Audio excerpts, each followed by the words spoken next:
ആദിമസഭയുടെ കൂട്ടായ്മയിൽ ആത്മാവിൻ തീമഴ പെയ്തതുപോ ആദിമസഭയുടെ കൂട്ടായ്മയിൽ ആത്മാവിൽ തീമഴ പെയ്തതുപോ.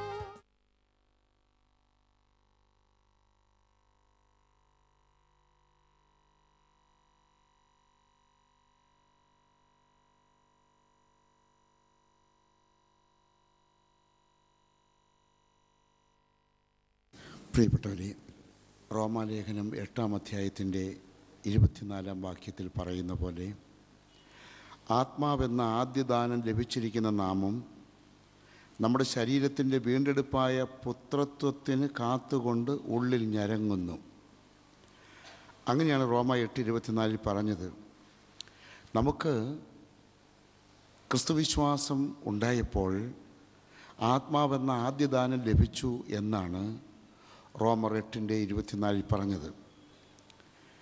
ഇങ്ങനെ ആത്മാവെന്ന ആദ്യദാനം ലഭിച്ചതുകൊണ്ട് നാമും നമ്മുടെ ശരീരത്തിൻ്റെ വീണ്ടെടുപ്പ് അത് ലഭിക്കുന്ന പുത്രത്വത്തിന് കാത്തുകൊണ്ട് ഉള്ളിൽ ഞരങ്ങുകയാണ്.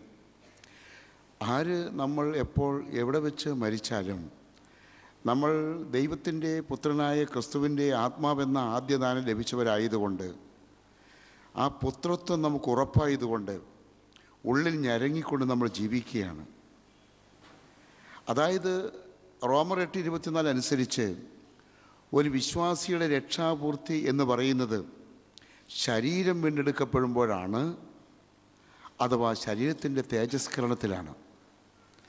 ഇപ്പോൾ നമുക്ക് പാപമോചനം കിട്ടി എന്നത് വീണ്ടെടുപ്പിൻ്റെ ആദ്യ രംഗമാണ്. ഇപ്പോൾ നമ്മൾ വിശ്വാസികളായി എന്നതും രണ്ടാമത്തെ കാര്യമാണ്. ഇനി വളരെ ഗൗരവമുള്ളൊരു കാര്യമാണ്,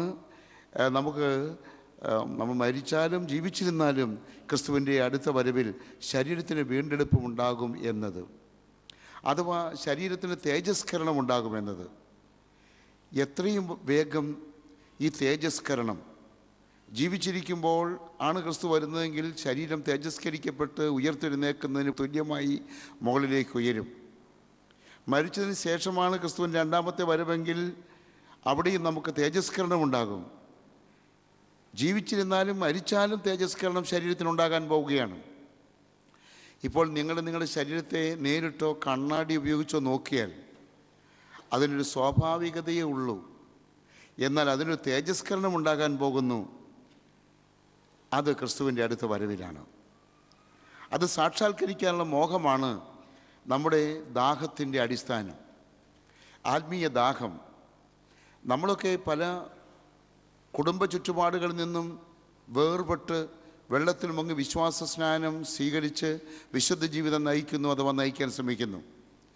നമ്മളൊക്കെ വളരെ പ്രാദേശികവും ലോകോത്തരവുമായ സംഘടനകളിലെ അംഗത്വം ആയിരിക്കെ അതെല്ലാം തട്ടിക്കളഞ്ഞിട്ട് ഒരു ചെറിയ സമൂഹത്തോട് ചേർന്നിരിക്കുന്നു. എന്തിനാണിത്? ഇതൊരു മോഹത്തെ വളർത്തി ഉയർത്തുവാനാണ്. എന്താണ് ആ മോഹം? ഭാവിയിലെ മോഹമാണ്.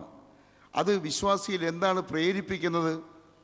അത് കാലവിവേചനത്തിന് മതിയായ അടയാളങ്ങൾ കർത്താവ് നൽകിയിട്ടുള്ളതിനെയാണ് മോഹിപ്പിക്കുന്നത്. അതായത് കർത്താവ് പറയുന്നു മത്തായി 24:33, അങ്ങനെ നിങ്ങൾ ഇതൊക്കെയും കാണുമ്പോൾ അവൻ വാതുക്കെ തന്നെ ആയിരിക്കുന്നു എന്ന് അറിഞ്ഞുകൊള്ളുവിൻ. മത്തായി 24:33. അവൻ വാതുക്കെ തന്നെ ആയിരിക്കുന്നു. അതായത് യേശുക്രിസ്തുവിൻ്റെ രണ്ടാമത്തെ ആഗമനം വളരെ അടുത്തിരിക്കുന്നു. ക്രിസ്തുവിൻ്റെ പുനരാഗമനമാണ് നമ്മുടെയൊക്കെ ലക്ഷ്യം. ക്രിസ്തുവിൻ്റെ പുനരാഗമനം നടക്കുമ്പോൾ നമ്മുടെ ഈ ശരീരം തേജസ്കരിക്കപ്പെടും. നമ്മൾ മരിച്ചു പോയാലും ജീവിച്ചിരുന്നാലും തേജസ്കരിക്കപ്പെടും. അങ്ങനെ നമ്മൾ തേജസ്കരിക്കപ്പെട്ട് പിതാവിൻ്റെ അടുത്തേക്ക് പോകുമെന്നുള്ള ഒരു വലിയ യാഥാർത്ഥ്യത്തോട് അടുക്കുവാൻ കഴിയുക എന്നതാണ് നമ്മുടെ പ്രത്യാശ. എന്തുകൊണ്ട് നീ വെള്ളത്തിൽ മുങ്ങി വിശ്വാസ സ്നാനം എടുക്കാൻ പോകുന്നു ഇന്ന്? എന്തുകൊണ്ട് നീ 1 കൊല്ലത്തിനിടയിലോ 25 കൊല്ലത്തിനിടയിലോ വെള്ളത്തിൽ മുങ്ങി വിശ്വാസ സ്നാനം എടുത്തുകൊണ്ട് ലോക ബന്ധങ്ങളിൽ നിന്ന് മാറി ഈ വെടിയും പടക്കവും ആനയും അമ്പാരിയും ഒക്കെയുള്ള മേൽക്കോയ്മ മത സംവിധാനങ്ങളിൽ നിന്ന് നീ എന്തുകൊണ്ട് മാറി, അഥവാ മാറാൻ സാധ്യതയുള്ള വിധത്തിലായിക്കൊണ്ടിരിക്കുന്നു? എന്താണ് നിൻ്റെ ലക്ഷ്യം? മറുപടി പറയുകയായിരുന്നു ഞാൻ. മത്തായി 24:33 ആരംഭിച്ചു ആ മറുപടി. ഞാൻ അടുക്കെ വാതുക്കെ തന്നെ ആയിരിക്കുന്നു, ഞാൻ വേഗം വരും, നിന്നെ തേജസ്കരിച്ച് കൊണ്ടുപോകും. ഇതാണ് ഈ കാലഘട്ടത്തിലെ സുവിശേഷത്തിൻ്റെയും പ്രത്യേകത. അഥവാ ഞാനും നിങ്ങളുമൊക്കെ ഇങ്ങനെ അടുത്ത് വന്നു നിന്ന് സംസാരിക്കുന്നതിൻ്റെ കാരണങ്ങൾ ഇതൊക്കെയാണ്. നമ്മൾ ദൈവരാജ്യത്തെ ലക്ഷ്യം വെച്ചുകൊണ്ട് യാത്ര തുടങ്ങിയിരിക്കുന്നു. നമ്മുടെ ലക്ഷ്യം അതിനേക്കാൾ കുറഞ്ഞിട്ടൊന്നുമല്ല. ദൈവത്തെ കാണുക, ദൈവത്തെ കണ്ടുമുട്ടുക, ദൈവവുമായിട്ട് ഒന്നിച്ചു ചേരുക, ഇതാണ് നമ്മുടെ ലക്ഷ്യം. ഈ ലക്ഷ്യം സാധിക്കുവാൻ വേണ്ടി പ്രവചനങ്ങളുടെയും വിശ്വാസ സംഹിതകളുടെയും വചനതല്ലജങ്ങളുടെയും കേന്ദ്ര വിഷയത്തെ നമ്മൾ പ്രാപിക്കുവാൻ ആഗ്രഹിക്കുന്നു. അപ്പോൾ ലക്ഷ്യമെന്താ? തേജസ്കരിക്കപ്പെടുക. എപ്പോഴാണത്? ക്രിസ്തുവിൻ്റെ അടുത്ത വരവിൽ. മരിച്ചു പോയാലോ ഉത്ഥാനം ചെയ്ത് തേജസ്കരിക്കപ്പെടും. ജീവിച്ചിരുന്നാലും നമ്മൾ തേജസ്കരിക്കപ്പെടും. നമ്മുടെ ഈ തേജസ്കരണം നമ്മുടെ ജീവിത ലക്ഷ്യമാണ്. ഇത് ജാതികൾക്ക് കിട്ടുമോ? അവർ വിശുദ്ധിയും വേർപാടും എടുത്താൽ മാത്രമേ കിട്ടുകയുള്ളൂ. മതാനുഭാവികൾക്ക് കിട്ടുമോ? അവരും വിശുദ്ധിയും വേർപാടും എടുത്താൽ മാത്രമേ കിട്ടുകയുള്ളൂ. അതിനവരെന്തെല്ലാം വേണം? ക്രിസ്തുവിനെ ലക്ഷ്യം വെച്ചുകൊണ്ട് ഹൃദയത്തിലും അധരത്തിലും സ്വീകരിച്ച് സാക്ഷ്യപ്പെടുത്തണം. ഒപ്പം അവനെ അനുസരിക്കണം. എങ്ങനെയാണ് അവനെ അനുസരിക്കുക? മത്തായി 28:19 കേട്ടനുസരിക്കണം. മർക്കോസ് 16:16 കേട്ടനുസരിക്കണം. മത്തായി 28:19 മർക്കോസ് 16:16 അതിൻ്റെ ആശയം എന്താണ്? നിങ്ങൾ ലോകം മുഴുവനും പോകണമെന്ന് എന്നെപ്പോലെയും നിങ്ങളെപ്പോലെയുള്ളവരോടും വിശ്വാസസ്നാനം സ്വീകരിക്കാത്തവർക്ക് വിശ്വാസസ്നാനം കൊടുക്കണമെന്നും വിശ്വാസസ്നാനം സ്വീകരിക്കാഞ്ഞാൽ ശിക്ഷ ഉണ്ടാകുമെന്നുമാണ് ആ 2 വാക്യങ്ങളുടെ അർത്ഥം. അപ്പോൾ നമ്മുടെ ജീവിത ലക്ഷ്യത്തിലേക്ക് അടുക്കണമെങ്കിൽ അതിനുള്ള മാർഗം എന്താണ്? വേർപാടോടും വിശുദ്ധിയോടും കൂടിയ ജീവിതമാണ് മാർഗം. 2 കൊരിന്ത്യർ 6 15 16 17 18 വാക്യങ്ങളിൽ എന്ത് പഠിപ്പിക്കുന്നു? നിങ്ങൾക്ക് വിശുദ്ധി വേണം, വേർപാട് വേണമെന്ന് പഠിപ്പിക്കുന്നു. ഈ ലോകത്തിൻ്റെ മക്കളോട് ചേർന്ന് നടക്കണമോ? ഈ ലോകത്തിൻ്റെ മക്കൾക്ക് വേണ്ടി പ്രാർത്ഥിക്കാം. ഈ ലോകത്തിൻ്റെ മക്കളോട് ചേർന്ന് നടക്കരുത്. അവരോട് ഇണയില്ല പിണ കൂടാമോ? കൂടാൻ പാടില്ല. അങ്ങനെയാണെങ്കിൽ ഈ ദൈവം എന്തു ചെയ്യും? വിശ്വാസത്തെ വിശുദ്ധമായി ആചരിക്കുകയാണെങ്കിൽ ഈ ദൈവം നമ്മളെ മക്കളായിട്ട് കാണും. അങ്ങനെ നമ്മളെ മക്കളായിട്ട് കാണുകയാണെങ്കിൽ നമ്മുടെ പാപങ്ങൾ അവിടുന്ന് ഓർക്കുമോ? ഇനി നിൻ്റെ അകൃത്യങ്ങൾ ഒന്നും ഓർക്കുകയില്ല, ഞാൻ നിന്നോട് നിസ്സീമമായി കരുണ കാണിക്കും എന്നാണ് അവിടെ പറഞ്ഞു വെച്ചത് 2 കൊരിന്ത്യർ 6-ാം അധ്യായത്തിൻ്റെ ആ വാക്യങ്ങളിൽ. അപ്പോൾ ഈ തേജസ്കരണം എന്ന ഒരു സത്യം ഒരു യാഥാർത്ഥ്യമായി തീരണമെങ്കിൽ പ്രവചനങ്ങളുടെ കേന്ദ്ര വിഷയത്തേക്ക്, മർമ്മത്തിലേക്ക് നമ്മൾ കടന്നു വരണം. പ്രവചനങ്ങളുടെ കേന്ദ്ര വിഷയം എന്താണ്? അത് ക്രിസ്തുവാണ്. ക്രിസ്തുവിനെ സാക്ഷ്യപ്പെടുത്തുക എന്നതാണ് എല്ലാ പ്രവചനങ്ങളുടെയും അഥവാ എല്ലാ ബൈബിൾ ബുക്കുകളുടെയും ലക്ഷ്യം. ക്രിസ്തുവിനെ സാക്ഷ്യപ്പെടുത്തുക എന്നതാണ്. നമ്മുടെ ജീവിതത്തിൻ്റെ ഒടുങ്ങാത്ത ദാഹം നാം ക്രിസ്തുവിലാകുന്നതും ക്രിസ്തുവിനെ സാക്ഷ്യപ്പെടുത്തുന്നതിലുമാണ്. അതിനെപ്പറ്റി എന്തു പറഞ്ഞു? വെളിപ്പാട് പുസ്തകം 19:10 വെളിപ്പാട് പുസ്തകം 19:10 യേശുവിൻ്റെ സാക്ഷ്യമോ പ്രവചനത്തിൻ്റെ ആത്മാവ് തന്നെ എന്ന് പറഞ്ഞിരിക്കുന്നു. നമുക്ക് പ്രവചനത്തിൻ്റെ അഥവാ പഴയ നിയമ പുതിയ നിയമ ഗ്രന്ഥങ്ങൾ ഉൾച്ചേർത്തിരിക്കുന്ന യാഥാർത്ഥ്യങ്ങളുടെ ഒരു സ്വത്വാത്മകത വെളിപ്പെട്ട് കിട്ടിയാൽ മാത്രമാണ് നമുക്ക് തീർച്ചയായിട്ടും ജീവിതം തേജസ്കരിക്കപ്പെടുന്നതിന് വേണ്ടി പ്രബുദ്ധതയോടുകൂടി മുന്നോട്ട് പോകുവാൻ സാധിക്കുകയുള്ളൂ. ഇസ്രയേലിലെ പ്രവാചകന്മാർ ക്രിസ്തുവിന് വരേണ്ടിയ കഷ്ടങ്ങളെയും പിൻവരാനിരിക്കുന്ന മഹിമയും പ്രവചിച്ചിരുന്നു. ക്രിസ്തുവിനെ പരിചയപ്പെടുകയെന്ന് പറയുമ്പോൾ ക്രിസ്തു അത്ഭുതങ്ങളും അടയാളങ്ങളും പ്രവർത്തിച്ചതിനെ മാത്രമല്ല പരിചയപ്പെടുക. ക്രിസ്തുവിനെ പരിചയപ്പെടുക, പ്രവചനങ്ങളുടെ സ്വത്വത്തെ തേടുക എന്ന് പറയുമ്പോൾ ക്രിസ്തു വീണ്ടും വരാൻ പോകുന്നതിനെ മാത്രമല്ല നമ്മൾ പരിചയപ്പെടുക. ക്രിസ്തുവിനെ അഥവാ വേദപുസ്തകത്തിൻ്റെ കേന്ദ്ര പ്രമേയം ചർച്ചയ്ക്കെടുക്കുക, പഠിക്കുക എന്നതിൻ്റെ അർത്ഥം പ്രവാചകന്മാർ മുഖാന്തരം ക്രിസ്തുവിന് വരേണ്ടിയിരുന്ന കഷ്ടങ്ങളെയും പിൻവരുന്ന മഹിമയെയും കുറിച്ചുള്ള പ്രവചനങ്ങൾ നമ്മൾ മനസ്സിലാക്കിയിരിക്കണം. ക്രിസ്തുവിന് വന്നതും കഠിനവും ആയിരുന്ന പ്രവചനങ്ങളെക്കുറിച്ച് നമ്മൾ വേണ്ടത്ര നന്നായിട്ട് ഗ്രഹിച്ചിട്ടുണ്ടായിരുന്നുവെങ്കിൽ നമുക്ക് കഷ്ടങ്ങളും നമുക്ക് നഷ്ടങ്ങളും നമുക്ക് സംഭവങ്ങൾ ഉണ്ടാകുമ്പോൾ നമുക്കതിൽ പരാതി വരികയില്ല. 1 പത്രോസിൻ്റെ 1:11 ക്രിസ്തുവിന് വരേണ്ടിയ കഷ്ടങ്ങളെയും പിൻവാങ്ങിയ മഹിമയെയും ഒക്കെ സൂചിപ്പിച്ചിട്ടുണ്ട്. പക്ഷേ ക്രിസ്തുവാകട്ടെ പഴയ നിയമത്തെ മുഴുവനും സ്വീകരിക്കുകയാണ് ചെയ്തത്. പക്ഷേ അവൻ അത് പൂർത്തീകരിക്കുകയുമാണ് ചെയ്തത്. പുതിയ നിയമത്തിൻ്റെ നിഴലാണ് പഴയ നിയമം എന്ന് പറയുമ്പോഴും നിഴലിനെ വളരെ ബഹുമാനത്തോടു കൂടി നാം കരുതേണ്ടതായിട്ടുണ്ട്. നിഴലിന് ഒരു വലിയ വിലക്കുറവില്ല. 1 പത്രോസ് 1:11 അങ്ങനെ പറഞ്ഞതിന് ശേഷം മത്തായി 5:17 ഇങ്ങനെ പറഞ്ഞിരിക്കുന്നു. മത്തായി 5:17, ഞാൻ ന്യായപ്രമാണത്തെയോ പ്രവാചകന്മാരെയോ നീതീകരിക്കേണ്ടതിന് വന്നു എന്ന് നിരൂപിക്കരുത്, നീക്കുവാനല്ല നിവർത്തിക്കുവാനത്രേ ഞാൻ വന്നത്. ഈ തിരുവചന സന്ദർഭം നമ്മുടെ മനസ്സാക്ഷിയിൽ നമ്മൾ സൂക്ഷിച്ചു വെക്കണം. മത്തായി 5:17, അതായത് ന്യായപ്രമാണത്തെയോ പ്രവാചകന്മാരെയോ തള്ളിക്കളയാൻ നമുക്ക് അവകാശമില്ല. പിന്നെ നമ്മൾ എന്ത് വേണം? ഫരിസേയർ അത് നിവർത്തിച്ചില്ല, നമ്മൾ നിവർത്തിക്കണം.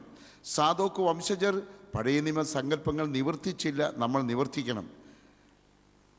പീലാത്തോസിയൻ വംശക്കാർ അവർ പഴയ നിയമ ചിത്രങ്ങളെ നിവർത്തിച്ചില്ല, നമ്മൾ നിവർത്തിക്കണം. ക്രിസ്തു എന്ത് ചെയ്തു? ക്രിസ്തു ആ പഴയ നിയമ കാര്യങ്ങളെയെല്ലാം നിവർത്തിച്ചു. അപ്പോൾ നിഴലാണെന്ന് പറഞ്ഞ് തള്ളുന്നതിന് പകരം ക്രിസ്തു പ്രവചനങ്ങളെ മുഴുവനും പൂർത്തീകരിച്ചു. ഉൽപ്പത്തി 1-ാം അധ്യായത്തിലെ 1-ാം വാക്യം മുതൽ 39 പുസ്തകങ്ങളുടെ അവസാനത്തെ വാക്യം വരെയുള്ള എല്ലാ ദൈവിക പ്രമാണങ്ങളെയും പാലിക്കുകയും ആ പ്രവചനങ്ങളെ മുഴുവനും ക്രിസ്തു ബഹുമാനിക്കുകയും ചെയ്തു.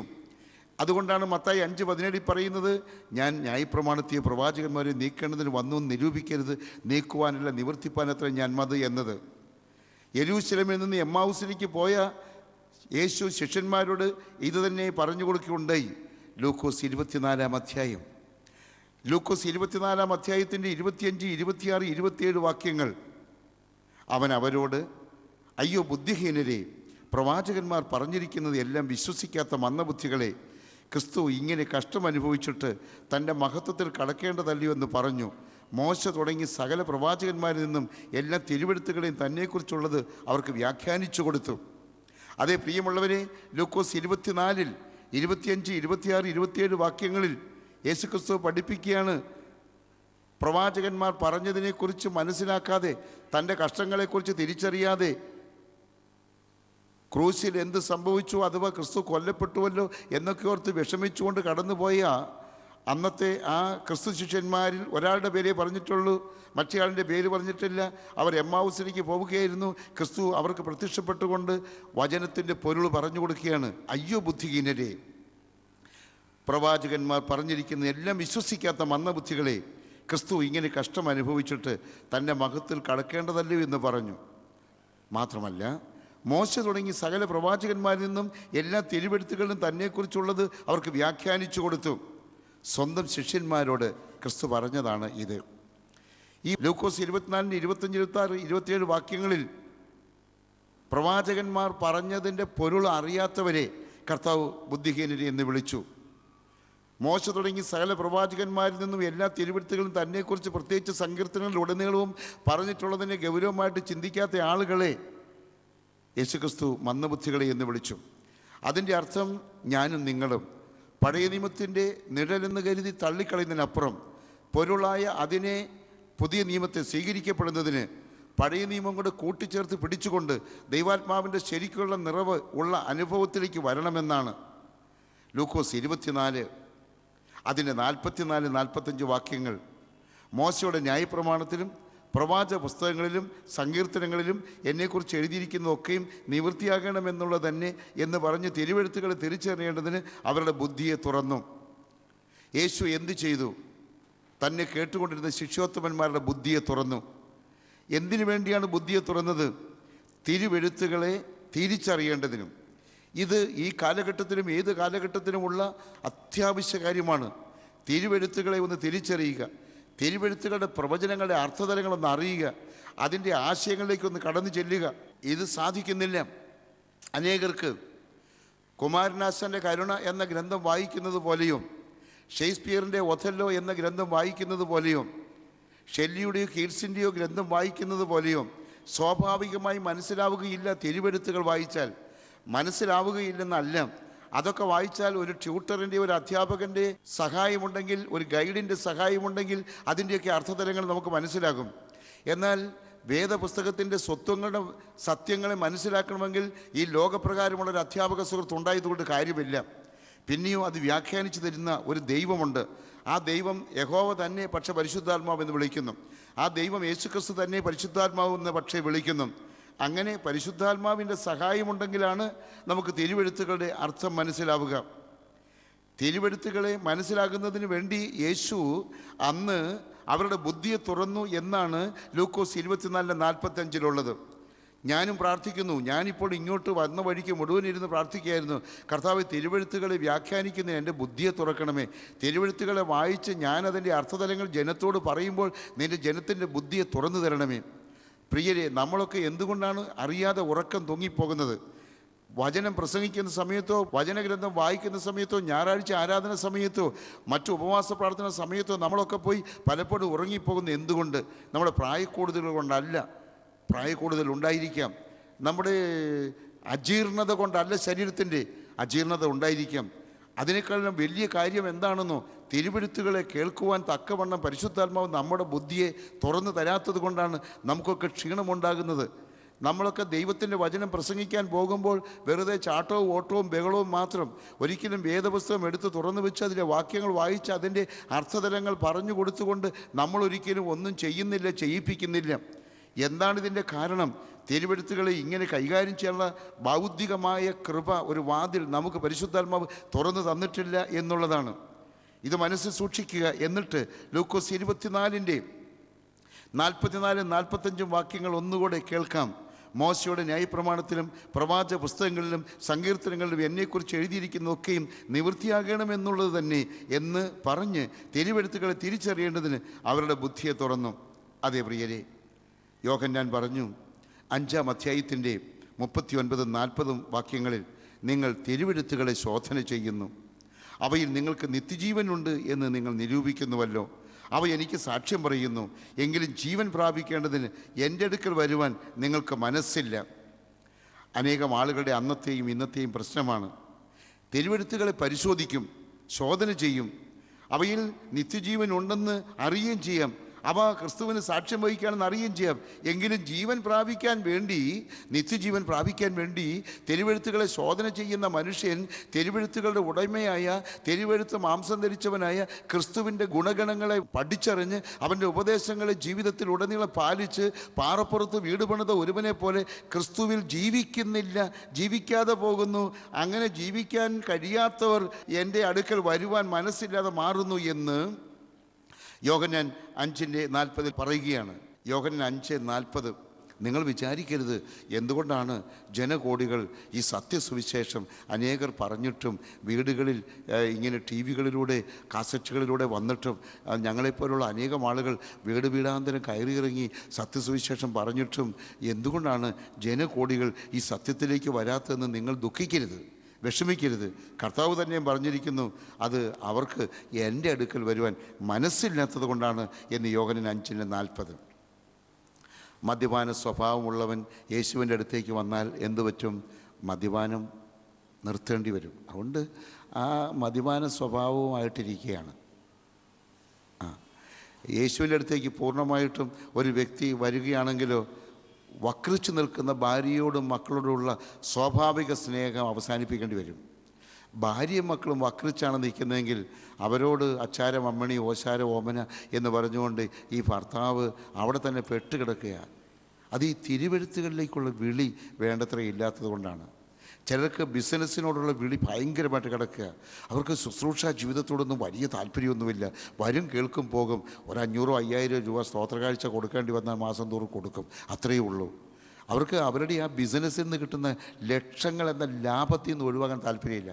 അവർക്ക് അവരുടെ ഭർത്താവിൽ നിന്ന് കിട്ടുന്ന സ്വാഭാവികമായ ജഡികത്തിൻ്റെ പ്രശംസയും സുഖവും വിട്ടുവരാൻ സാധ്യതയില്ല. അവർക്ക് മരുമകൻ്റെ വരവിനോടും മരുമകളുടെ വരവിനോടുമൊക്കെയുള്ള സ്വാഭാവികമായ ആജ്ഞകളോട് വിട്ടുപോകുന്ന തിരുവെഴുത്തുകളിൻ പ്രകാരം വിശുദ്ധമായിട്ട് ജീവിച്ചേ പറ്റൂ എന്നുള്ള നിർബന്ധമില്ല. അവരൊക്കെ സ്വാർത്ഥമതികളാണ്. അവരാ മതത്തിൻ്റെ കൂട്ടത്തിൽ നിൽക്കുകയുള്ളൂ, അവരാ മരുമകൻ്റെ കൂട്ടത്തിൽ നിൽക്കുകയുള്ളൂ, അവരാ മരുമകളുടെ കൂട്ടത്തിൽ നിൽക്കുകയുള്ളൂ, അവരാ കെട്ടിയോളുടെ കൂട്ടത്തിൽ നിൽക്കുകയുള്ളൂ, അവരാ കെട്ടിയോൻ്റെ കൂട്ടത്തിൽ നിൽക്കുകയുള്ളൂ, അവരാ പിന്നെ ബിസിനസ്സിൻ്റെ കൂട്ടത്തിൽ നിൽക്കുകയുള്ളൂ, അവരാ വെടിയും പടക്കത്തിൻ്റെയും കൂടി നിൽക്കുകയുള്ളൂ. അവർക്ക് ആ വെടിയും പടക്കവും പൊട്ടിക്കുന്ന ആളുകളുടെ കൂട്ടത്തിൽ നിൽക്കാൻ ഇഷ്ടമുള്ളൂ. അവർക്ക് വേറെ ഒന്നും ഇഷ്ടമില്ല. അതെ, അവർക്ക് ജീവൻ പ്രാപിക്കേണ്ടതിന് എൻ്റെ അടുക്കൽ വരുവാൻ മനസ്സില്ല. യോഹന്നാൻ 5:40. തുടർന്ന് യോഹന്നാൻ 5:46-47 ക്രിസ്തു തമ്പുരാൻ ഇങ്ങനെ പറയുന്നു, നിങ്ങൾ മോശെ വിശ്വസിച്ചുവെങ്കിൽ എന്നെയും വിശ്വസിക്കുമായിരുന്നു. അവൻ എന്നെക്കുറിച്ച് എഴുതിയിരിക്കുന്നു, എന്നാൽ അവൻ്റെ എഴുത്ത് നിങ്ങൾ വിശ്വസിക്കുന്നില്ല എങ്കിൽ എൻ്റെ വാക്ക് എങ്ങനെ വിശ്വസിക്കും?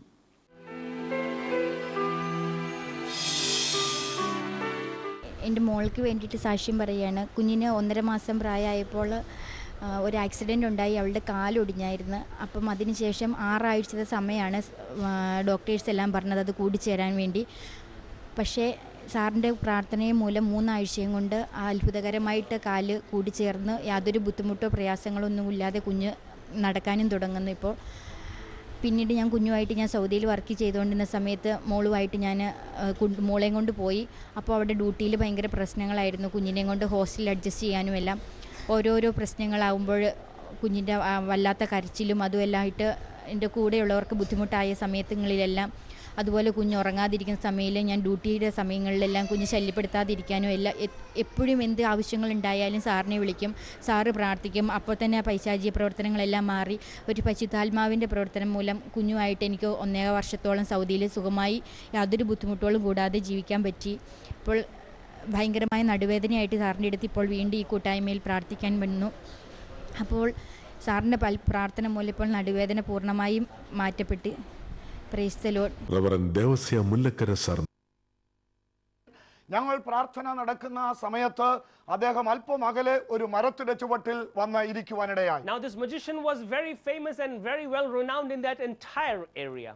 ആ മുഴു പ്രദേശത്തും ആ മന്ത്രവാദി വളരെ ശക്തനായ അറിയപ്പെട്ട ഒരു വ്യക്തിയായിരുന്നു. In fact, he was known to do magic in his village, and the effect of magic would be so powerful that people who lived in faraway villages would be affected by the power of this magician's magic. അദ്ദേഹത്തിന്റെ ഗ്രാമത്തിൽ ഇരുന്നു കൊണ്ട് താൻ ഒരു മന്ത്രവാദം ചെയ്താൽ അതിന്റെ ശക്തിയാൽ അയൽപക്കത്തുള്ള മറ്റ് ഗ്രാമവാസികളെ പോലും അത് ബാധിക്കത്തക്ക നിലയിൽ ശക്തനായ മന്ത്രവാദിയായിരുന്നു. So that evening after we had gone, next day this magician came to the pastor of that village and he told him, yesterday I was sitting under a tree and hearing that man speak from the Bible. അന്ന് രാത്രി ഞങ്ങളുടെ യോഗം കഴിഞ്ഞ് ഞങ്ങൾ മടങ്ങിപ്പോയി. എന്നാൽ ഈ മന്ത്രവാദി ആ സ്ഥലത്തുള്ള പാസ്റ്ററെ അടുത്ത് വന്ന് പറഞ്ഞു, കഴിഞ്ഞ രാത്രിയിലെ പ്രസംഗം ഞാൻ കേട്ടുകൊണ്ടിരുന്നു. He was very angry at me sharing from the word of God and he wanted me to leave that village. ഞാൻ ആ സമയത്ത് വചനം പ്രസംഗിച്ചു കൊണ്ടിരുന്നപ്പോൾ എന്നോട് ആ മന്ത്രവാദിക്ക് വളരെ കോപം തോന്നി. എന്നെ അവിടെ നിന്ന് ആട്ടിപ്പായിക്കണമെന്ന് അദ്ദേഹം തീരുമാനിച്ചു. So sitting under the tree, he started to do magic against us. He started to do his own chants so that I would be negatively affected by his magic and would soon have to stop and leave that village. അന്ന് രാത്രി ഞാൻ അവിടെ ദൈവവചനം പ്രസംഗിച്ചുകൊണ്ടിരിക്കുമ്പോൾ ആ മരത്തിന്റെ ചുവട്ടിലിരുന്നു കൊണ്ട് ആ മന്ത്രവാദി എനിക്കെതിരെ മന്ത്രം ചെയ്യുവാനായിട്ടിടയായി തീർന്നു. So next day he came to the pastor and said like this, I'm sitting under a tree and I'm doing all my magic and chants against this person who is speaking the word of God, but nothing seemed to be affecting him. പിറ്റേ ദിവസം രാവിലെ മന്ത്രവാദി ആ സ്ഥലത്തെ pastor എടുത്ത് വന്ന് പറഞ്ഞ സംഭവം ഇങ്ങനെയാണ്. അദ്ദേഹം കഴിഞ്ഞ ദിവസം പ്രസംഗിച്ചു കൊണ്ടിരിക്കുമ്പോൾ അദ്ദേഹത്തിനെതിരെ ഞാൻ മന്ത്രവാദങ്ങൾ ചെയ്തു, പക്ഷേ എന്റെ മന്ത്രങ്ങളൊന്നും അദ്ദേഹത്തിന് ഫലിച്ചില്ല. He said that I would send all the demonic powers that I knew and I will do all the magic. Somehow these powers would go up to him and would stop right in front of him as if it had hit a wall, and then it would come back to me and not affect that man who was preaching. എനിക്കറിയാവുന്ന എല്ലാ തരത്തിലുള്ള മന്ത്രവും എല്ലാ മാന്ത്രിക ശക്തിയും ഉപയോഗിച്ച് അദ്ദേഹത്തിനെതിരെ ഞാൻ മന്ത്രവാദം ചെയ്യുമ്പോഴും ആ ശക്തികൾ അദ്ദേഹത്തിന് അടുത്തുവരെ ചെന്ന് അത് അദ്ദേഹത്തെ സ്പർശിക്കാതെ മടങ്ങി വരുന്ന അനുഭവമാണ് ഉണ്ടായത്. I do not have any particular or special powers. എനിക്ക് പ്രത്യേകമായ ശക്തിയോ മറ്റും ഇല്ല. But when I live in the presence of a holy God, my God protects me like a fortress and I am protected from the attacks of the enemy. എന്നാൽ ഞാൻ വിശുദ്ധനായ ദൈവത്തിന്റെ സാന്നിധ്യത്തിന്റെ മറവിൽ ആയിരിക്കുന്നത് കൊണ്ട് ആ സാന്നിധ്യം എനിക്കൊരു വലിയ സംരക്ഷണ മതിൽ പോലെ നിൽക്കുവാനിടയായി. God is a holy God. ദൈവം വിശുദ്ധനാണ്. He cannot live with unholiness. ദൈവത്തിന് ഒരിക്കലും അശുദ്ധിയിൽ വസിക്കുവാൻ കഴിയുകയില്ല. As we lead a holy life, God's presence will be upon us. As a result, it will protect us and envelop us and keep us away from the ways of harm. നാം ദൈവസന്നിധിയിൽ വിശുദ്ധിയോടെ ജീവിക്കുമെങ്കിൽ വിശുദ്ധനായ ദൈവത്തിന്റെ സാന്നിധ്യം നമ്മുടെ അടുത്തേക്ക് വന്ന് നമുക്ക് അതൊരു വലിയ സംരക്ഷണ ഭിത്തി പോലെ നമ്മെ സംരക്ഷിക്കുവാനിടയാകും. But if we allow sin in our lives, if we allow weaknesses in our life, it will open up windows for the enemy to come in and attack us and steal the goodness of God that he intends to happen in our lives. എന്നാൽ നാം അശുദ്ധിയിൽ ജീവിക്കുകയാണെങ്കിൽ, നാം ദൈവത്തിന് വിരോധമായി ജീവിക്കുകയാണെങ്കിൽ, സാത്താൻ നമ്മുടെ ജീവിതത്തിലേക്ക് പ്രവേശിച്ച് നമ്മെ ആക്രമിക്കുവാൻ തക്കവണ്ണമുള്ള ഒരു വാതിൽ നാം തുറന്നു കൊടുക്കുകയാണ്. One of the central challenges and one of the central calls of the word of God is for us to lead a holy life so that we can live in the wholeness and in the goodness of God. ദൈവവചനത്തിന്റെ കേന്ദ്രീയമായ ആഹ്വാനം എന്ന് പറയുന്നത് നാം വിശുദ്ധിയോടെ ദൈവസന്നിധിയിൽ ജീവിക്കണം എന്നുള്ളതാണ്.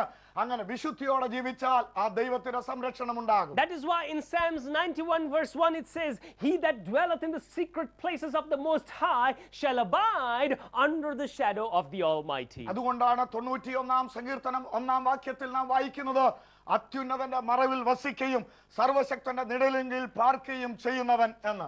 I will say of my Lord, he is my refuge and my fortress. യഹോവയെക്കുറിച്ച് അവൻ എന്റെ സങ്കേതവും ഞാൻ ആശ്രയിക്കുന്ന എന്റെ കോട്ടയും എന്ന് തിരുവെഴുത്തിൽ നാം വായിക്കുന്നു. And the Bible tells us in the same chapter, he shall cover us with the feathers of his wings. ദൈവത്തിന്റെ വചനത്തിൽ നാം വായിക്കുന്നത് തന്റെ തൂവലുകൾ കൊണ്ട് അവൻ നമ്മെ മറയ്ക്കുന്നവനാണ്. Just like a mother hen keeps her chicks under her wings, when we lead a holy life, we will be covered by his protection, his presence, and we will be unharmed by the forces of darkness. ഒരു തള്ളക്കോഴി തന്റെ ചിറകിന്റെ മറവിൽ കുഞ്ഞുങ്ങളെ വഹിക്കുന്നത് പോലെ വിശുദ്ധിയോടെ ജീവിക്കുന്ന തന്റെ ഭക്തന്മാരെ ദൈവം തന്റെ ചിറകിന്റെ മറവിൽ വസിപ്പിക്കുന്ന ദൈവമാണ്. For 2 years of my life, I lived and studied in the beautiful city of Gwalior in Madhya Pradesh. മധ്യപ്രദേശിലുള്ള Gwalior എന്ന് പറയുന്ന മനോഹരമായ പട്ടണത്തിലാണ് 2 വർഷത്തെ എന്റെ വിദ്യാഭ്യാസ കാലം കഴിച്ചത്. I was pursuing my Masters of Environmental Science in the university in that city. ആ പട്ടണത്തിലുള്ള യൂണിവേഴ്സിറ്റിയിൽ എൻവയോൺമെന്റ് സയൻസിൽ മാസ്റ്റർ ഡിഗ്രിക്ക് ഞാൻ പഠിക്കുകയായിരുന്നു. One of the landmarks of the city is a fortress that is on top of a hill, on top of a mountain. ഒരു വലിയ പർവ്വതത്തിന്റെ മുകളിലുള്ള ഒരു കോട്ടയാണ് ആ പട്ടണത്തിന്റെ ഏറ്റവും മനോഹാരിത. The top of this mountain is flat as a table, and the walls of these fortresses are built right around this entire ridges of the mountain. ആ പർവ്വതത്തിന്റെ മുകൾ ഭാഗം ഒരു മേശ പോലെ പരന്ന ഭാഗമാണ്. അതിന്റെ ചുറ്റും ഒരു വലിയ കോട്ട കെട്ടിയിട്ടുണ്ട്. The walls of this mountain is steep almost 90 degrees, and it's impossible for you to climb this mountain or surmount the big tall walls of the fortress. ആ കോട്ടയുടെ ഭിത്തികൾ 90 ഡിഗ്രിയോളം ചെരിഞ്ഞു നിൽക്കുന്നതാണ്. അതിൽ അനായാസമായി പ്രവേശിക്കുക ഒരിക്കലും സാധ്യമല്ല. Throughout our history, nobody has ever been able to conquer that fortress that is up on the mountain. ഭാരതത്തിന്റെ ചരിത്രത്തിൽ ആരും തന്നെ ആ വലിയ കോട്ട അതിക്രമിച്ച് കടന്ന് കീഴടക്കിയിട്ടില്ല. Not even the Britishers were ever able to penetrate that fortress and capture it. ആ കോട്ട ബ്രിട്ടീഷ് പട്ടാളക്കാർ പോലും അതിക്രമിച്ച് കടന്ന് കീഴടക്കുവാൻ കഴിഞ്ഞിട്ടില്ല. The only way people have been able to capture it, including the Britishers, were by paying bribe and through deception from within. ബ്രിട്ടീഷുകാർക്ക് പോലും അതിനകത്തുള്ളവർക്ക് കൈക്കൂലി കൊടുത്തിട്ടല്ലാതെ ആ കോട്ടയ്ക്കകത്ത് പ്രവേശിക്കുവാൻ കഴിഞ്ഞിരുന്നില്ല. The word of God reminds us that God is like a fortress around us. ദൈവത്തിന്റെ വചനം പറയുന്നു, ദൈവം നമുക്ക് ഒരു സങ്കേതമായിട്ടുണ്ട്. As long as we are under his protection, there is no way that the evils of this world will ever enter our lives and affect us. ദൈവം നമ്മെ സംരക്ഷിക്കുന്നിടത്തോളം കാലം ലോകത്തിൽ ഒരു ശക്തിക്കും നമ്മിൽ പ്രവേശിച്ച് ആക്രമിക്കുവാനായിട്ട് കഴിയുകയില്ല. I want you to listen to me very carefully. വളരെ ശ്രദ്ധയോടെ കേൾക്കുവാൻ ഞാൻ ആഗ്രഹിക്കുന്നു. We are in a battle, we are in a war. നാം ഈ ലോകത്തിൽ ഒരു യുദ്ധക്കളത്തിലാണ്. The powers of the enemy will constantly try to affect us and to destroy us. നമ്മെ നശിപ്പിക്കുവാനും പരാജയപ്പെടുത്തുവാനും ശത്രു തന്റെ പരമാവധി പരിശ്രമിക്കും. The enemy comes to kill and to destroy and to steal things from us. നമ്മിൽ നിന്ന് നമ്മെ നശിപ്പിക്കുവാനും മുടിക്കുവാനും മോഷ്ടിക്കുവാനുമാണ് പിശാച് വരുന്നത്. The enemy will constantly try to steal our health, steal our wealth, and steal the peace in our own family. നമ്മുടെ ആരോഗ്യം, നമ്മുടെ സമ്പത്ത്, നമ്മുടെ കുടുംബത്തിന്റെ സമാധാനം ഇവ നശിപ്പിക്കുവാനും അത് മോഷ്ടിക്കുവാനുമാണ് പിശാച് വരുന്നത്. But if we live in the presence of God, if we live a holy life, my God's presence will envelop us and we will see victories in our lives. The enemy will not be able to hinder us and attack us. നമ്മുടെ ജീവിതത്തിൽ വിശുദ്ധിയോടെ ജീവിക്കുകയും ആ ദൈവ സാന്നിധ്യത്തിൽ ജീവിക്കുകയും ചെയ്യുമെങ്കിൽ പിശാച് നമ്മിലേക്ക് വന്ന് നമ്മിലുള്ളത് കവർന്ന് എടുക്കാതെ വണ്ണം ദൈവിക സംരക്ഷണം നമുക്കുണ്ടാകും. But his protection is lost as soon as we enter into sinfulness. As soon as we allow lack of integrity in our lives, the door is opened up, the windows are opened up for enemy to come and steal and eat away the blessings that God intends for our lives. നാം പാപം ചെയ്യുമ്പോൾ, ദൈവത്തിന് ഹിതമല്ലാത്തത് ചെയ്യുമ്പോൾ പിശാച് നമ്മിലേക്ക് വന്ന് നമ്മിലുള്ളത് കവർന്നെടുക്കത്തക്കവണ്ണം പിശാചിനു വേണ്ടി നാം വാതിൽ തുറന്നു കൊടുക്കുകയാണ്. In Judges chapter 6 verse 1 it reads like this. ന്യായാധിപന്മാരുടെ പുസ്തകം 6-ാം അധ്യായം 1-ാം വാക്യം നാം വായിക്കുമ്പോൾ, And the children of Israel did evil in the sight of the Lord, and the Lord delivered them into the hand of Midian. Israel ജനം ദൈവത്തോട് പാപം ചെയ്തപ്പോൾ ദൈവം അവരെ മിദ്യാന്യരുടെ കയ്യിൽ ഏൽപ്പിച്ചു കൊടുത്തു എന്ന് നാം വായിക്കുന്നു. Israelites are the children of God Almighty. സർവശക്തനായ ദൈവത്തിന്റെ മക്കളാണ് ഇസ്രായേൽ And ജനം. God wants them to live a blessed life and a victorious life. ഒരു വിജയകരമായ അനുഗ്രഹിക്കപ്പെട്ട ജീവിതം നയിക്കണമെന്നാണ് ദൈവം അവരെ കുറിച്ച് ആഗ്രഹിക്കുന്നത്. But as they start to engage in sinful activity, the presence of God moves away from them. എന്നാൽ അവർ പാപം ചെയ്യാൻ തുടങ്ങിയപ്പോൾ ദൈവ സാന്നിധ്യം അവരിൽ നിന്ന് മാറി തുടങ്ങി. And as God's presence moves away from them, there is a window that is open for the devil to come in and attack them. അങ്ങനെ ദൈവ സാന്നിധ്യം അവരിൽ നിന്ന് മാറ്റപ്പെട്ടപ്പോൾ പിശാച് അവരെ വന്നാക്രമിക്കത്തക്കവണ്ണം ഒരു വാതിൽ തുറക്കപ്പെടുകയായിരുന്നു. As the devil starts to attack them, we see that the people of Israel who are supposed to live a blessed life soon start to live a very defeated and impoverished life. അങ്ങനെ പിശാച് അവരെ ആക്രമിക്കുവാൻ തുടങ്ങിയപ്പോൾ അനുഗ്രഹിക്കപ്പെട്ട ജീവിതം നയിക്കേണ്ട ഈ ജനം ഇപ്പോൾ പരാജയപ്പെട്ട് ദൈവത്തിൽ നിന്ന് അന്യപ്പെട്ടു പോകുവാനിടയായി. They reach a state where they have to leave their homes and go and dwell in the caves and in mountain clefts. അവർ പണിത വീടുകളിൽ പാർക്കേണ്ടതിന് പകരം ഇപ്പോൾ അവർ പർവ്വതങ്ങളിലും ഗഹ്വരങ്ങളിലും പാർക്കേണ്ടി വന്നു. Every crop that they plant, the enemy comes and steals away the blessing that is rightfully theirs. അവർ കൃഷി ചെയ്തതായ അവരുടെ കാർഷിക വിളകൾ പോലും ശത്രു വന്ന് അപഹരിച്ചു കൊണ്ടുപോയി. God intends for you to be successful and for you to be victorious. നാം വിജയകരമായി മുൻപോട്ട് പോകണമെന്നാണ് ദൈവം ആഗ്രഹിക്കുന്നത്. God wants your business to do well, and that is the intention of God. നിങ്ങളുടെ ബിസിനസ് അനുഗ്രഹിക്കപ്പെടണമെന്നുള്ളത് ദൈവത്തിന്റെ താല്പര്യമാണ്. God wants you to be the best in your place of employment and grow as the years go by. നിങ്ങളുടെ ജോലി സ്ഥലങ്ങളിൽ നിങ്ങളായിരിക്കുന്ന മണ്ഡലങ്ങളിൽ വളർച്ച പ്രാപിച്ച് അനുഗ്രഹിക്കപ്പെടണമെന്നാണ് ദൈവം ആഗ്രഹിക്കുന്നത്. God wants goodness and peacefulness to happen in your family and not clashes and conflicts. നിങ്ങളുടെ കുടുംബത്തിൽ നന്മയും അനുഗ്രഹവും പ്രാപിക്കണമെന്നാണ് ദൈവം ആഗ്രഹിക്കുന്നത്. അവിടെ ഒരിക്കലും പരസ്പര വിദ്വേഷം ഉണ്ടാകുവാൻ പാടില്ല. God wants your churches to be full and there to be life and spirits movement in your churches. നമ്മുടെ സഭയിൽ ആത്മാവിന്റെ ചലനം ഉണ്ടാകണമെന്നും ദൈവസഭ വളരണമെന്നും ദൈവം ആഗ്രഹിക്കുന്നു. But these things and these goodnesses are available only when we live in the presence of God. ഈ നന്മയും അനുഗ്രഹവും നമുക്ക് പ്രാപിക്കുവാൻ കഴിയുന്നത് നാം ആ ദൈവ സാന്നിധ്യത്തിൽ ജീവിക്കുമ്പോൾ മാത്രമാണ്. And only we can avail these things when we lead a holy life, because only in His holiness we are able to find God's presence and God's protection. നാം വിശുദ്ധിയിൽ ജീവിക്കുമ്പോൾ മാത്രമേ ഇത്തരത്തിലുള്ള നന്മയും അനുഗ്രഹവും നമുക്ക് പ്രാപിക്കുവാൻ കഴിയുകയുള്ളൂ. കാരണം ദൈവം വിശുദ്ധനാണ്. ആ വിശുദ്ധനായ ദൈവം ഇത് നമുക്ക് നൽകി തരുന്നു. I have one daughter, her name is Michelle. Mishal എന്ന് പറയുന്ന ഒരു മകൾ എനിക്കുണ്ട്. When Michelle was about 2 or 3 months old, one day she started to cry a lot. മിഷാലിന് 2 മാസം പ്രായമായപ്പോൾ അവൾ ഒരു ദിവസം പെട്ടെന്ന് കരച്ചിൽ ആരംഭിച്ചു. And she would cry for hours and hours together, and I did not know what to do with her. മണിക്കൂറുകൾ അവൾ നിർത്താതെ കരയുവാനായിട്ട് തുടങ്ങി. എന്താണ് സംഭവിച്ചതെന്ന് ഞങ്ങൾക്കറിയാൻ വയ്യാതെ പോയി. My wife is a physician. She came and looked at her and she could not tell what the problem is. എൻ്റെ ഭാര്യ ഒരു ഡോക്ടറാണ്. അവളും കുഞ്ഞിനെ പരിശോധിച്ചു.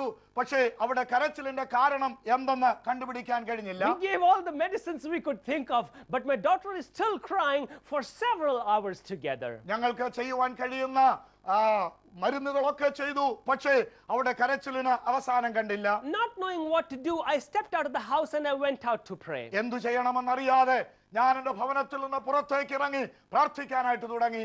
As I'm praying, God reminded me of an error in my life that I had committed 2 or 3 days ago. ഞാൻ അങ്ങനെ ദൈവത്തോട് പ്രാർത്ഥിക്കാൻ തുടങ്ങിയപ്പോൾ 2-3 ദിവസത്തിന് മുമ്പ് എൻ്റെ ജീവിതത്തിൽ സംഭവിച്ച ഒരു തെറ്റിനെ ദൈവം എന്നെ ബോധ്യപ്പെടുത്തി. A small mistake, a small error in my eyes, but in the eyes of God it was a sin. എൻ്റെ ചിന്തയിലും എൻ്റെ കാഴ്ചപ്പാടിലും അത് വളരെ ചെറിയൊരു തെറ്റാണ്. പക്ഷേ അത് ദൈവത്തിന്റെ ദൃഷ്ടിയിൽ വലിയൊരു പാപമായി ദൈവം കണക്കിട്ടു. As God brought that into my heart, I started to pray to him and I asked him his forgiveness. ആ ചെറിയ തെറ്റിനെ ദൈവം എൻ്റെ ഹൃദയത്തിൽ ബോധ്യപ്പെടുത്തിയപ്പോൾ ഞാൻ ദൈവത്തോട് ക്ഷമാപണം ചെയ്ത് പ്രാർത്ഥിക്കാൻ തുടങ്ങി. As I asked his forgiveness and went back, my daughter, who had been crying for several hours at a stretch, all of a sudden was calm and quiet and she was sleeping peacefully. അങ്ങനെ ദൈവത്തോട് എൻ്റെ പാപത്തെ ഏറ്റുപറഞ്ഞ് പ്രാർത്ഥിച്ചിട്ട് ഞാൻ ഭവനത്തിൽ വരുമ്പോൾ കഴിഞ്ഞ ദീർഘമായ മണിക്കൂറുകൾ നിർത്താതെ കരഞ്ഞ എൻ്റെ മകൾ കരച്ചിൽ നിർത്തി സുഖമായി ഉറങ്ങുന്ന കാഴ്ചയാണ് ഞാൻ കണ്ടത്. When I allowed unholy thoughts or unholy acts in my life, God's presence was moved away and it allowed the evil one to come and attack me and our family and steal away our peacefulness. എൻ്റെ ജീവിതത്തിൽ പാപത്തിന് ഞാൻ അവസരം കൊടുത്തപ്പോൾ ദൈവ സാന്നിധ്യം എന്നിൽ നിന്ന് മാറിപ്പോകുവാനും അങ്ങനെ സാത്താൻ ഞങ്ങളുടെ കുടുംബത്തിൽ വന്ന് ഞങ്ങളെ ആക്രമിക്കുവാനും തുടങ്ങി. God wants you and me to lead a successful life, but those victories are available only in the foundations of a holy living. നാം വിജയകരമായ ജീവിതം നയിക്കണമെന്നാണ് ദൈവം ആഗ്രഹിക്കുന്നത്. പക്ഷേ അതിന് അടിസ്ഥാനം ഒരു വിശുദ്ധമായ ജീവിതമാണ്. God wants my business to be a holy business. എൻ്റെ ബിസിനസ് വിശുദ്ധമാകണമെന്ന് ദൈവം ആഗ്രഹിക്കുന്നു. God wants my services and my ministry to be a holy service. എൻ്റെ ശുശ്രൂഷകൾ വിശുദ്ധമായിരിക്കണമെന്ന് ദൈവം ആഗ്രഹിക്കുന്നു. God wants me to deal with my wife and with my children with a holy എൻ്റെ manner. ഭാര്യയോടും കുഞ്ഞുങ്ങളോടുമുള്ള ഇടപാടുകൾ വിശുദ്ധമാകണമെന്ന് ദൈവം ആഗ്രഹിക്കുന്നു. When I'm given money and I'm given some trust, God wants me to be a person of integrity so that his presence and his wholeness can come and rest in my life. ദൈവം എൻ്റെ ജീവിതത്തിൽ പണമോ മറ്റധികാരങ്ങളോ നൽകുമ്പോൾ വിശുദ്ധമായത് കൈകാര്യം ചെയ്യണമെന്ന് ദൈവം ആഗ്രഹിക്കുന്നു. കാരണം ദൈവം വിശുദ്ധനാണ്. Holiness brings wholeness in our life. വിശുദ്ധി എന്ന് പറയുന്നത് നമ്മുടെ ജീവിതത്തിൽ പൂർണ്ണത കൊണ്ടുവരുന്നതാണ്. God wants you to lead a peaceful and a whole life. നമ്മുടെ ജീവിതത്തിൽ സമാധാനപരമായ ഒരു സമ്പൂർണ്ണ ജീവിതം നയിക്കണമെന്നാണ് ദൈവം ആഗ്രഹിക്കുന്നത്. And that is available only in his holiness. അത് ദൈവത്തിന്റെ വിശുദ്ധിയിൽ മാത്രമേ സാധ്യമാകുകയുള്ളൂ. I want you and I want me to be a holy people unto our God Almighty. നമ്മുടെ സർവശക്തനായ ദൈവത്തിന് മുമ്പിൽ ഞാനും നിങ്ങളും വിശുദ്ധരാകണമെന്നാണ് ദൈവം He ആഗ്രഹിക്കുന്നത്. calls us to be a royal priesthood. He calls us to be victorious people. But at the foundations, he calls us to be a holy people. രാജകീയ പുരോഹിത വർഗമായി അവൻ നമ്മെ വിളിച്ചു, തന്റെ ജനമായി അവൻ നമ്മെ വിളിച്ചു. പക്ഷേ അതിന്റെ അടിസ്ഥാനം വിശുദ്ധിയാണ്. Recently, my father shared a story with me. അടുത്ത കാലത്ത് എൻ്റെ പിതാവ് എന്നോടൊരു കഥ ഇങ്ങനെ പങ്കുവെക്കുകയുണ്ടായി. In the early 70s, he was serving God in the lower Himalayan mountains. 70കളിൽ എൻ്റെ പിതാവ് ഹിമാലയ പർവ്വതങ്ങളിൽ കർത്താവിന്റെ വേല ചെയ്യുകയായിരുന്നു. One day, a CID officer came to him and he expressed interest in the Lord Jesus Christ and he started to meet with him regularly for a time of prayer and reading the Word of God. ഒരു CID ഉദ്യോഗസ്ഥൻ എൻ്റെ പിതാവിന്റെ അടുത്ത് തുടർച്ചയായി വരികയും സുവിശേഷത്തോട് വളരെ അനുകൂലമായി പ്രതികരിക്കുകയും അദ്ദേഹം അതിനെ കേൾക്കുവാൻ താല്പര്യപ്പെടുകയും ചെയ്തു. Soon he started to share that he believed in the Lord Jesus Christ. അങ്ങനെ കർത്താവായ യേശുക്രിസ്തുവിനെ അദ്ദേഹത്തോട് പങ്കുവയ്ക്കുകയും താൻ യേശുവിനെ രക്ഷകനായി സ്വീകരിക്കുകയും So ചെയ്തു. this man one day came to my father and he said he needed some money that he wanted to borrow from my father. ആ മനുഷ്യൻ ഒരു ദിവസം എൻ്റെ പിതാവിന്റെ അടുത്ത് വന്ന് ഒരല്പം പണം കടം ചോദിച്ചു. My father said that he did not have any money to lend, but the church did have some money in the bank account, but that is available only for emergencies. പിതാവ് അദ്ദേഹത്തോട് പറഞ്ഞു, തന്റെ കയ്യിൽ പണം കടം തരുവാനില്ല, എന്നാൽ സഭയുടെ അക്കൗണ്ടിൽ അല്പം പണമുണ്ട്, അത് സഭയുടെ അത്യാവശ്യ കാര്യങ്ങൾക്ക് ഉപയോഗിക്കുവാനുള്ളതാണ്. This man left that day, but after a few days he came back and asked my father, he has a land that he needs to buy and he needs to pay in advance immediately. Could he borrow the church's money with the promise that he would pay it back? അന്ന് അദ്ദേഹം മടങ്ങിപ്പോയി ചില ദിവസങ്ങൾക്ക് ശേഷം വീണ്ടും വന്ന് അദ്ദേഹം പറഞ്ഞു, എനിക്കൊരു സ്ഥലം വാങ്ങുവാനായിട്ട് അഡ്വാൻസ് കൊടുക്കേണ്ടതുണ്ട്, ദയവായിട്ട് നിങ്ങളുടെ ബാങ്ക് അക്കൗണ്ടിലുള്ള പണം എനിക്ക് കടമായി തരുമോ, ഞാൻ അധികം താമസിയാതെ മടക്കി തരാം. So my father wrote out a check for about 150 rupees, the money that was in the bank account of the church. അങ്ങനെ സഭയുടെ ബാങ്ക് അക്കൗണ്ടിൽ ഉണ്ടായിരുന്ന 150 രൂപയുടെ ചെക്ക് അദ്ദേഹത്തിന് എഴുതി കൊടുത്തു. And the man promised that he would give it back as soon as he got it. തനിക്ക് ലഭിക്കുമ്പോൾ എത്രയും പെട്ടെന്ന് മടക്കി തരാമെന്ന് അദ്ദേഹം വാക്കു കൊടുത്തു. The man took that money and he disappeared. My father never saw him again after that. അങ്ങനെ ആ മനുഷ്യൻ പണം വാങ്ങി അദ്ദേഹം അപ്രത്യക്ഷമായി, പിന്നെ അദ്ദേഹത്തെ കണ്ടില്ല. What we came to know later on was that this man had taken this money and he did not pay in advance for his land, but he went and bought a radio with that money that he had borrowed. ഞങ്ങൾ പിന്നീട് കേൾക്കുവാനിടയായി തീർന്നത്, ഈ പണം കൊണ്ട് അദ്ദേഹം സ്ഥലം വാങ്ങിയല്ലായിരുന്നു, മറിച്ച് അദ്ദേഹം ഒരു റേഡിയോ വാങ്ങുവാനായിട്ട് കടയിലേക്ക് ആ പണവുമായി കടന്നു പോവുകയാണ്. One day this man is playing with his radio and working with his radio. ഒരു ദിവസം അദ്ദേഹം ആ പണം കൊണ്ട് വാങ്ങിയ റേഡിയോ അത് ഓൺ ചെയ്ത് കേട്ടുകൊണ്ടിരിക്കുമ്പോൾ And all of a sudden a man comes running to him and says, there is an accident in your home, your wife is ill, we've been looking for you, please come back to your home. പെട്ടെന്നൊരു മനുഷ്യൻ അദ്ദേഹത്തിന്റെ ഭവനത്തിൽ നിന്ന് ഓടി വന്ന് പറഞ്ഞു, നിന്റെ ഭാര്യയ്ക്ക് ഒരു അപകടമുണ്ടായിരിക്കുന്നു, താങ്കളെ ഞങ്ങൾ നോക്കിക്കൊണ്ടിരിക്കുകയായിരുന്നു, വേഗത്തിൽ വരണമെന്ന്. When this man rushed to his home, he realized his wife had fallen sick and she quickly died because of the sickness which they could not fully understand. ആ മനുഷ്യൻ വേഗത്തിൽ തന്റെ ഭവനത്തിലേക്ക് വരുവാനിടയായി തീർന്നു. തനിക്ക് മനസ്സിലായി തന്റെ ഭാര്യ മരണാസന്നത്തിലായിരിക്കുന്നു, മരണപ്പെട്ടിരിക്കുന്നു So എന്നുള്ളത്. this wife died. They finally did the cremation process and he took the ashes of this cremated body to Haridwar to flow it in the river Ganges. തന്റെ ഭാര്യയുടെ മരണാനന്തര ക്രിയയ്ക്ക് ശേഷമായി ആ ഭസ്മവുമായി അദ്ദേഹം ഹരിദ്വാറിലേക്ക് നിമജ്ജനത്തിനായി കൊണ്ടുപോയി.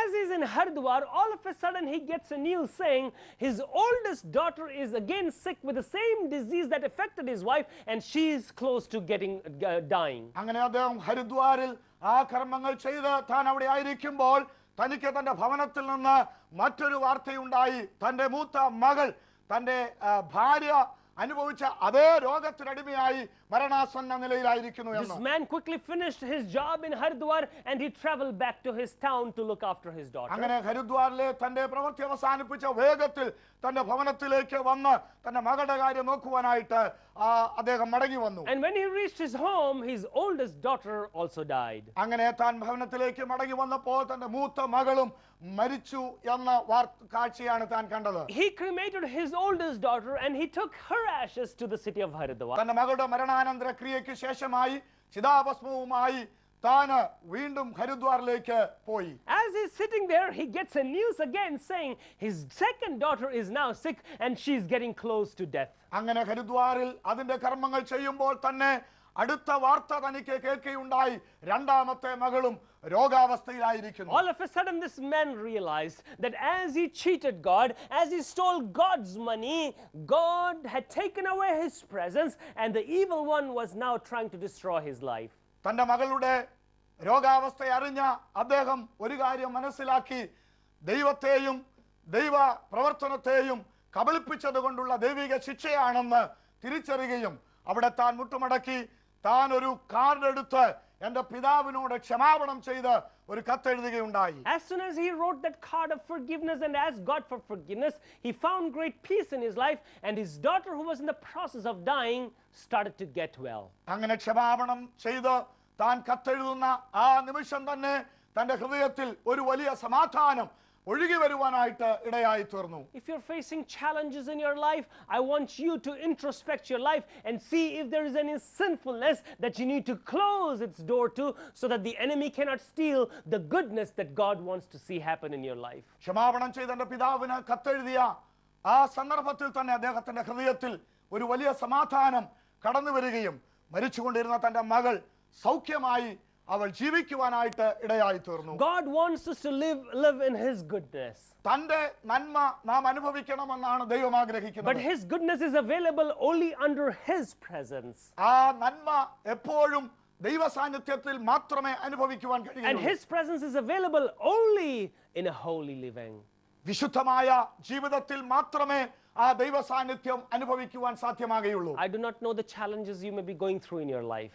നിങ്ങളുടെ ജീവിതത്തിൽ അനുഭവിക്കുന്ന വെല്ലുവിളികൾ എന്തെന്ന് എനിക്കറിയില്ല. But I know that God is able to take away those challenges in your life. നിങ്ങളുടെ ജീവിതത്തിൽ നിങ്ങൾ അനുഭവിക്കുന്ന അത്തരത്തിലുള്ള വെല്ലുവിളികളെ എടുത്തു കളയുവാൻ നമ്മുടെ ദൈവം വിശ്വസ്തനാണ്. But before that, I want you and me to introspect our life and check if there is any sinfulness which has opened up windows for the attack of the evil one.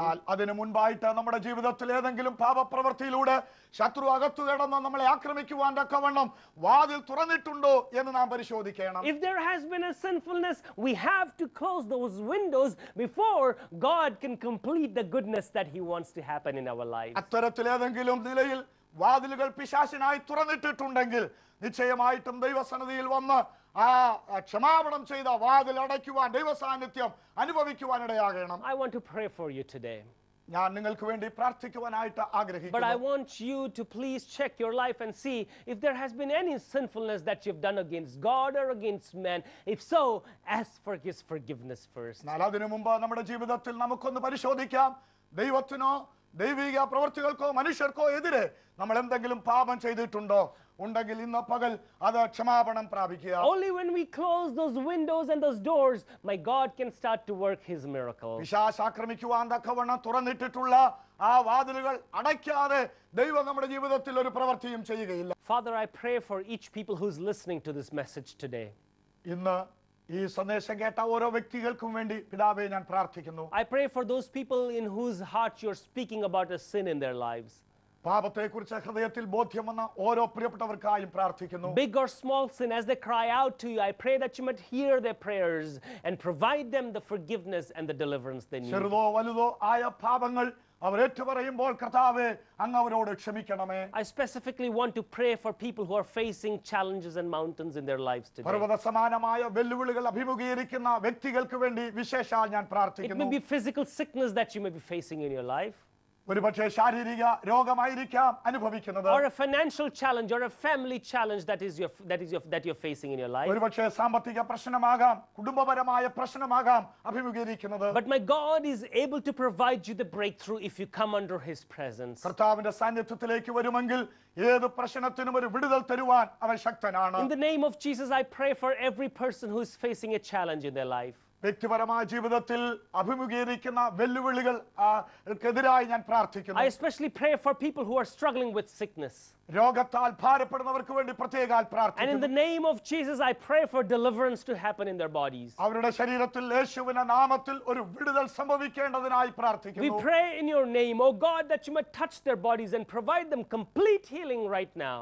ഇപ്പോൾ തന്നെ കർത്താവേ അവരുടെ ശരീരത്തിൽ സമ്പൂർണ്ണമായ സൗഖ്യം സംഭവിക്കേണ്ടതിനായി പ്രാർത്ഥിക്കുന്നു. Whatever may be the problems that people are facing and praying to you for, I pray that you might hear our prayers in the name of Jesus. ഏത് തരത്തിലുള്ള പ്രശ്നമാണ് അവർ അഭിമുഖീകരിച്ച് കർത്താവേ അങ്ങയുടെ സന്നിധിയിൽ വന്നിരിക്കുന്നത്, ആ പ്രശ്നത്തിന് ഒരു വിടുതലിനായി ഞങ്ങൾ പ്രാർത്ഥിക്കുന്നു. I pray for victory and I pray for deliverance in the name of Jesus. യേശുവിന്റെ നാമത്തിൽ ഒരു വിജയവും വിടുതലും ഞങ്ങൾ കൽപ്പിക്കുകയാണ്. I thank you for the victories that you're going to give in our lives. ജീവിതത്തിൽ നൽകുവാൻ പോകുന്ന വിജയത്തിനായിട്ട് നന്ദി പറയുന്നു. I thank you for the healing and for the peacefulness that you're promising us. അങ്ങ് ഞങ്ങൾക്ക് വാഗ്ദത്തം ചെയ്തിട്ടുള്ള സൗഖ്യത്തിനും പൂർണ്ണതയ്ക്കുമായിട്ട് സ്തോത്രം ചെയ്യുന്നു. We thank you, Lord, and we pray this in the name of your Son, Jesus Christ. യേശു ക്രിസ്തുവിന്റെ നാമത്തിൽ ഞങ്ങൾ പ്രാർത്ഥിക്കുന്നു. Amen. ആമേൻ. ഞങ്ങളുടെ വിലാസം ഫെയ്ത്ത് ടുഡേ 126 അന്ധേരി മോഡ്, ന്യൂഡൽഹി 11004. 24 മണിക്കൂറും പ്രാർത്ഥനയ്ക്ക് 09319666030.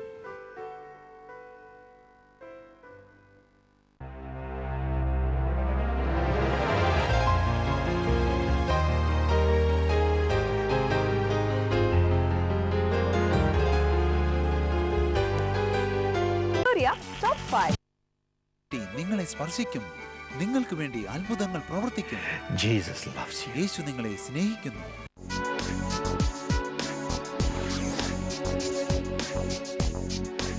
ദൈവനാമത്തിക്ക് മഹത്വം ഉണ്ടാകട്ടെ. ഞാൻ ഇന്നൊരു സാക്ഷിയായിട്ട് ഇവിടെ വന്നിരിക്കാൻ ദൈവത്തിൻ്റെ കൃപ മാത്രമാണ്. എൻ്റെ പേര് പേളിൻ സോളമൻ എന്നാണ്. ഞാൻ താമസിക്കുന്നത് പ്ലാമൂടാണ്. അപ്പം ആദ്യം ഈ ജീസസ് കാൾസ് തുടങ്ങിയ അന്ന് മുതലേ എനിക്ക് ജീസസ് കാൾസിനെ പറ്റി അറിയാം. ഞാൻ എപ്പോഴും അവിടെ വന്ന് പ്രാർത്ഥിക്കുകയും അവിടെ വന്ന് മീറ്റിങ്ങിലേക്ക് വരെയും എപ്പോഴും ചെയ്യുന്ന വ്യക്തിയാണ് ഞാൻ. എനിക്ക് 2 പെൺമക്കളാണ്. 2 പേരും കാരുണ്യയിലാണ് പഠിച്ചത്, എഞ്ചിനീയറിംഗ് പഠിച്ചത് കാരുണ്യയിലാണ്. കൊച്ചുമകൾ അവിടെ ജോലിയായിട്ടിരുന്നു. മൂത്ത മകളുടെ പേര് ഗായത്രി, രണ്ടാമത്തെ പേര് ഗായത്രി സോളമൻ, രണ്ടാമത്തെ സംഗീത സോളമൻ. പിള്ളേരുടെ വിവാഹം വന്നപ്പോൾ ഞങ്ങളുടെ കയ്യിൽ യാതൊരു ബാങ്ക് ബാലൻസോ ഞങ്ങൾക്ക് പിള്ളേർക്ക് വേണ്ടി യാതൊന്നുമേ ഞങ്ങൾ ചേർത്ത് വെച്ചിട്ടില്ലായിരുന്നു. 2 മരുമകനും സോഫ്റ്റ്വെയർ എഞ്ചിനീയേഴ്സാണ്. അപ്പോൾ ഞങ്ങൾക്ക് ഹസ്ബൻഡ് പറഞ്ഞ് എന്ത് ചെയ്യാൻ നമുക്കൊരു പിടിയില്ല, എന്ത് ചെയ്യണമെന്ന് അറിഞ്ഞുകൂടാതെ ഇരുന്ന് ഈ ജീസസ് കാൾസിൽ വന്ന് തന്നെ ഞാൻ ദിവസം ഒന്ന് പ്രാർത്ഥിച്ച്, യേശപ്പാ എനിക്ക് അറിഞ്ഞുകൂടാ, എങ്ങനെ ഈ വിവാഹം നടക്കുന്നത് എനിക്ക് അറിഞ്ഞുകൂടാ, പക്ഷെ നിൻ്റെ കരത്തിൽ ഞാൻ ഇതിനെ സമർപ്പിക്കുന്നു. അവിടെയുള്ള പ്രെയർ വാരിയേഴ്സും അഡ്മിനിസ്ട്രേറ്ററും എല്ലാം എനിക്ക് വേണ്ടി ഈ 2 വിവാഹത്തിന് വേണ്ടി ഭയങ്കരമായിട്ട് പ്രാർത്ഥിച്ചു. ദൈവം അത്ഭുതം ചെയ്തെന്ന് പറയാം. 2 വിവാഹം ഇവിടുത്തെ ബിഷപ്പ് പെരേര ഹാളിൽ എല്ലാ സാന്നിധ്യത്തോടുകൂടിയും നല്ല എല്ലാവരും അനുഗ്രഹിക്കത്തക്കായിട്ട് ദൈവം 2 വിവാഹം ദൈവം നടത്തി തന്ന് ഇന്ന് അവർ രണ്ടുപേരും ജീവിതത്തിൽ നല്ല എല്ലാ അനുഗ്രഹവും ദൈവം അവർക്ക് രണ്ടുപേർക്കും കൊടുത്തിരിക്കുന്നു. നിങ്ങളുടെ ജീവിതത്തിലും ഇതുപോലെയുള്ള അത്ഭുതങ്ങൾ പ്രവർത്തിക്കുവാൻ സർവശക്തനായ ദൈവം കാത്തിരിക്കുന്നു. ആയതുകൊണ്ട് ഇന്നു തന്നെ നിങ്ങളുടെ സമീപത്തുള്ള യേശു വിളിക്കുന്നു പ്രാർത്ഥനാ ഗോപുരങ്ങൾ സന്ദർശിക്കുവിൻ. അല്ലെങ്കിൽ ഞങ്ങൾക്ക് എഴുതുവിൻ. ഞങ്ങളുടെ വിലാസം: യേശു വിളിക്കുന്നു പ്രാർത്ഥനാ ഗോപുരം, 72 രാജാജി സാലെ, ചെന്നൈ 600001. മൂത്ത മകൾ ബെൽജിയത്തായിരുന്നു. ഒരു കൊച്ചു മോളുണ്ട് ഹരിണിന്ന്. ഹരിമൻ സോഫ്റ്റ്വെയർ ഇൻഫോസിസിൽ സോഫ്റ്റ്വെയർ എഞ്ചിനീയർ ആയിരിക്കുന്നു. രണ്ടാമത്തെ മകൾ അസഞ്ചറിലാണ് മരുമകൻ ജോലി. അവർക്കൊരു കൊച്ചു മോൻ ജോൺ എന്നൊരു പയ്യനുണ്ട്. ദൈവം 2 മക്കളെയും എല്ലാത്തിനും മേലെ വീട് വാഹനം എല്ലാം കൊടുത്ത് അനുഗ്രഹിച്ചിരിക്കുന്നു. ആ ചിൽഡ്രൻ ബ്ലെസ്സിങ് പ്ലാനിൽ 2 മക്കളെയും ചേർത്തിരുന്നു. ഞാൻ പൂർണ്ണമായിട്ട് വിശ്വസിക്കുന്നു. അതിൽ ചേർത്തതുകൊണ്ട് മാത്രമാണ് ഇന്ന് അവർ ദൈവം ഇത്രയും ദൂരം അവർ എല്ലാ അനുഗ്രഹവും ദൈവം അവർക്ക് രണ്ടുപേർക്കും കൊടുത്തു. പഠിച്ച് അവർ എല്ലാ എഞ്ചിനീയറിംഗ് കഴിഞ്ഞ് 2 MTech. അതുമല്ലാതെ 2 മക്കൾ ഹസ്ബൻഡ് 2 സോഫ്റ്റ്വെയർ എഞ്ചിനീയേഴ്സാണ്. 2 പേർക്കും മക്കളും കൊടുത്ത് അവർക്കെല്ലാം കൊടുത്ത് ഇവരെ അനുഗ്രഹിച്ചു. അങ്ങനെ ദൈവം പഠിത്തത്തിലായാലും ശരി വിവാഹത്തിലായാലും ശരി കുഞ്ഞിൻ്റെ കാര്യത്തിൽ ദൈവം അത്ഭുതം ചെയ്തു. എല്ലാത്തിനും ദൈവത്തിന് ഞാൻ നന്ദി പറയുന്നു. അതിന് മേലായിട്ട് ഈ ജീസസ് കാൾസ് പ്രെയർ വായ്സിനും ഫൗണ്ടേഴ്സിനും ഇവിടെ ഇരിക്കുന്ന എല്ലാവർക്കും എൻ്റെ നന്ദി പറയുന്നു. യേശു വിളിക്കുന്നു ബാലജന പങ്കാളിത്ത പദ്ധതിക്ക് ഇപ്പോൾ ചിൽഡ്രൻസ് ബ്ലെസ്സിംഗ് പ്ലാൻ എന്ന പുതിയ പേര് നൽകിയിരിക്കുന്നു. ഇന്നു തന്നെ നിങ്ങളുടെ കുഞ്ഞുങ്ങളെ ദൈവീക ദാനമായ ഈ പദ്ധതിയിൽ അംഗങ്ങളാക്കുവിൻ. സൗജന്യ അപേക്ഷാ ഫോറത്തിന് നിങ്ങൾ ബന്ധപ്പെടേണ്ട വിലാസം: യേശു വിളിക്കുന്നു പ്രാർത്ഥനാ ഗോപുരം, JC house, 72 Rajaji road, Chennai 600001. Hello friends, welcome to Sweeties Time. പ്രിയ കൂട്ടുകാരെ, നിങ്ങൾക്കേവർക്കും സ്വീറ്റി സമയത്തിലേക്ക് സ്വാഗതം. I'm going to tell you a story. ഞാനൊരു കഥ പറയുവാൻ പോകുന്നു. Once upon a time, പണ്ടൊരിക്കൽ ഒരിടത്ത് there was a very rich man. ധനികനായൊരു മനുഷ്യൻ ജീവിച്ചിരുന്നു. And he had a very good hobby. അദ്ദേഹത്തിന് നല്ലൊരു ഹോബി ഉണ്ടായിരുന്നു. He collected a lot of paintings. എന്താണെന്നറിയാമോ? അദ്ദേഹം ധാരാളം ചിത്രങ്ങൾ ശേഖരിച്ചിരുന്നു. And it was all very expensive paintings. വിലയേറിയ ചിത്രങ്ങളായിരുന്നു അവയിലധികവും. It was all beautiful. അവയെല്ലാം അതീവ സുന്ദരങ്ങളായിരുന്നു. It was painted by many famous painters. സുപ്രസിദ്ധരായ ചിത്രകാരന്മാരുടെ സൃഷ്ടികളായിരുന്നു അവ. And he had a son. അദ്ദേഹത്തിന് ഒരു മകനുണ്ടായിരുന്നു. And the son joined the military. അദ്ദേഹത്തിന്റെ മകൻ സൈന്യത്തിൽ ചേർന്നു. And he went to the war front. അവൻ യുദ്ധരംഗത്തേക്ക് പോയി. And in the war, യുദ്ധത്തിൽ the enemies shot him and he died. ശത്രു സൈന്യം അവനെ വെടിവെച്ചു. അങ്ങനെ അവൻ മരിച്ചുപോയി. And another soldier was his friend. അവന്റെ സ്നേഹിതനായ മറ്റൊരു പട്ടാളക്കാരൻ He drew his picture മനോഹരമായ രീതിയിൽ അവന്റെ പടം വരഞ്ഞു. and sent it to his dad. പിന്നീട് അവന്റെ പിതാവിന് അയച്ചു കൊടുക്കുകയും ചെയ്തു. And his dad hugged it to his bosom. അദ്ദേഹം അവന്റെ ചിത്രം തന്റെ മാറോട് ചേർത്ത് അണച്ചു. He loved that painting. അദ്ദേഹം ഈ ചിത്രം വളരെയധികം ഇഷ്ടപ്പെട്ടിരുന്നു. And one day, ഒരു ദിവസം the rich man died. ഈ ധനികനായ മനുഷ്യൻ മരിച്ചു. And all the costly paintings came to auction. ഇദ്ദേഹം ശേഖരിച്ചിരുന്ന ചിത്രങ്ങളെല്ലാം ലേലത്തിലൂടെ വിൽപ്പന ചെയ്യുവാൻ തീരുമാനിച്ചു. And all the rich people gathered there. ധനികരായ വ്യക്തികളെല്ലാം അവിടെ വന്ന് കൂടി. Because they wanted to buy the costly paintings. എന്തുകൊണ്ടെന്നാൽ ഈ വിലയേറിയ ചിത്രങ്ങൾ സ്വന്തമാക്കുവാൻ അവർ ആഗ്രഹിച്ചിരുന്നു. And the auctioneer അപ്പോൾ ലേലം നടത്തുന്ന വ്യക്തി took the painting of his son and said, ധനികന്റെ മകന്റെ ചിത്രം കയ്യിലെടുത്ത് ഇപ്രകാരം പറഞ്ഞു: "Who is going to buy this painting?" ആരാണ് ഈ ചിത്രം വാങ്ങുവാൻ പോകുന്നത്? And all the people didn't want to buy it. എന്നാൽ ആരും ആ ചിത്രം വാങ്ങുവാൻ തയ്യാറായില്ല. Because it was not worth paying or buying. കാരണം വില കൊടുത്ത് വാങ്ങുന്നതിനുള്ള യോഗ്യതയൊന്നും ആ ചിത്രത്തിനുണ്ടായിരുന്നില്ല. In the end, അവസാനം the servant of the rich man, ഈ ധനികന്റെ വേലക്കാരിൽ ഒരാൾ, "I will take it, but I have only $10."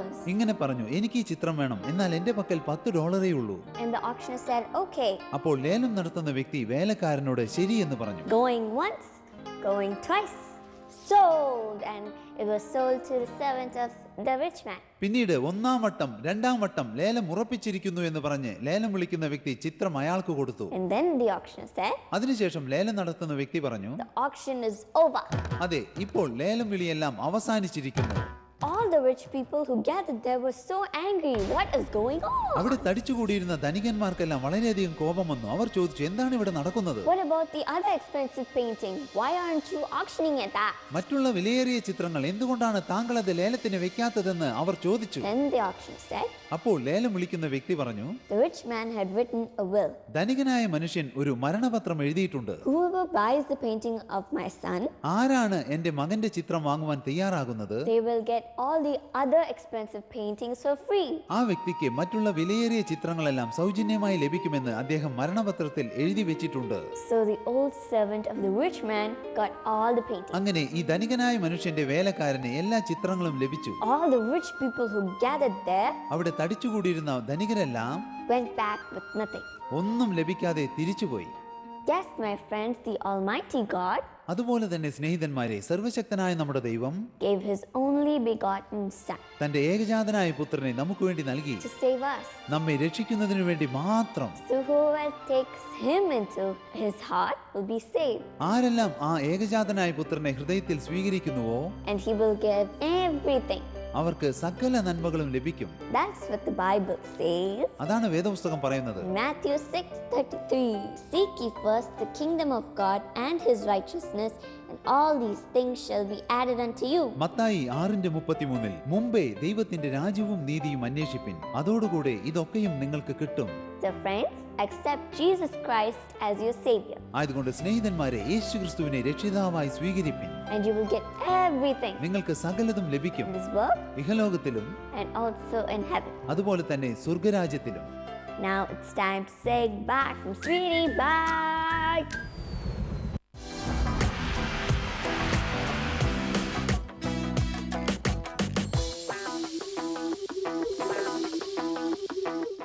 Jesus said in John 16 and verse 20. നമ്മുടെ കർത്താവായ യേശുക്രിസ്തു യോഹന്നാൻ 16:20 ഇപ്രകാരം അരുളി ചെയ്തിട്ടുണ്ട്. When I come to you, ഞാൻ നിങ്ങളുടെ അരികിലേക്ക് വരുമ്പോൾ, my children, എൻ്റെ പ്രിയ കുഞ്ഞുങ്ങളെ, your sorrow will turn into joy.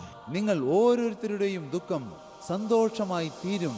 When I come to you, യേശുവായ ഞാൻ നിങ്ങളുടെ അരികിലേക്ക് വരുമ്പോൾ, that is the power of the Holy Spirit. അതാകുന്നു കർത്താവായ യേശുക്രിസ്തു നൽകുന്ന പരിശുദ്ധാത്മാവിന്റെ ശക്തി. He is a spirit of joy.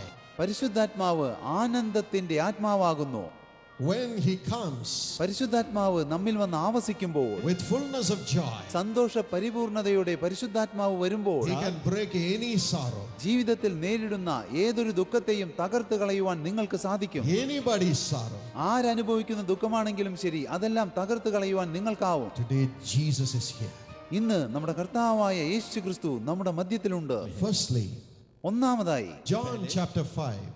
നിങ്ങൾ യോഹന്നാന്റെ സുവിശേഷം 5-ാം അധ്യായം വായിക്കുകയാണെങ്കിൽ, Jesus went to the pool of Bethesda. അവിടെ നമ്മുടെ കർത്താവായ യേശുക്രിസ്തു ബേഥെസ്ദ എന്ന കുളക്കരയിലേക്ക് പോകുന്നത് നാം കാണുന്നുണ്ട്. There were many sick people there. ആ കുളക്കരയിൽ നിരവധി രോഗികൾ കിടന്നിരുന്നു. Sick for a long time. ദീർഘകാലമായി രോഗങ്ങൾ ബാധിച്ച നിരവധി പേർ അവിടെ ഉണ്ടായിരുന്നു. He went to a man who was suffering for 38 years. 38 വർഷക്കാലമായി രോഗം പിടിച്ചു കിടന്നിരുന്ന ഒരു മനുഷ്യന്റെ അടുത്തേക്ക് നമ്മുടെ കർത്താവായ യേശുക്രിസ്തു പോകുന്നു. 38 years. അതെ, ദീർഘമായ 38 ആണ്ടുകൾ. How much his heart would have been broken. അവൻ എത്രമാത്രം വേദനിച്ചിരിക്കും, അവന്റെ ഹൃദയം എത്രമാത്രം തകർന്നു പോയിരിക്കും. He would have had no hope. അവന്റെ ജീവിതത്തിൽ അവന് യാതൊരു പ്രത്യാശയും ഉണ്ടായിരിക്കില്ല. But Jesus went and asked him. എന്നാൽ യേശുക്രിസ്തു അവന്റെ അരികിൽ ചെന്ന് അവനോട് ചോദിക്കുന്നു, Do you wish to be healed? എന്റെ പ്രിയപ്പെട്ട മകനെ, നിനക്ക് സൗഖ്യമാകുവാൻ മനസ്സുണ്ടോ? What did he say? അവൻ എന്താണ് ഉത്തരം പറഞ്ഞത്? Sir, യജമാനനെ, I have no man to help me.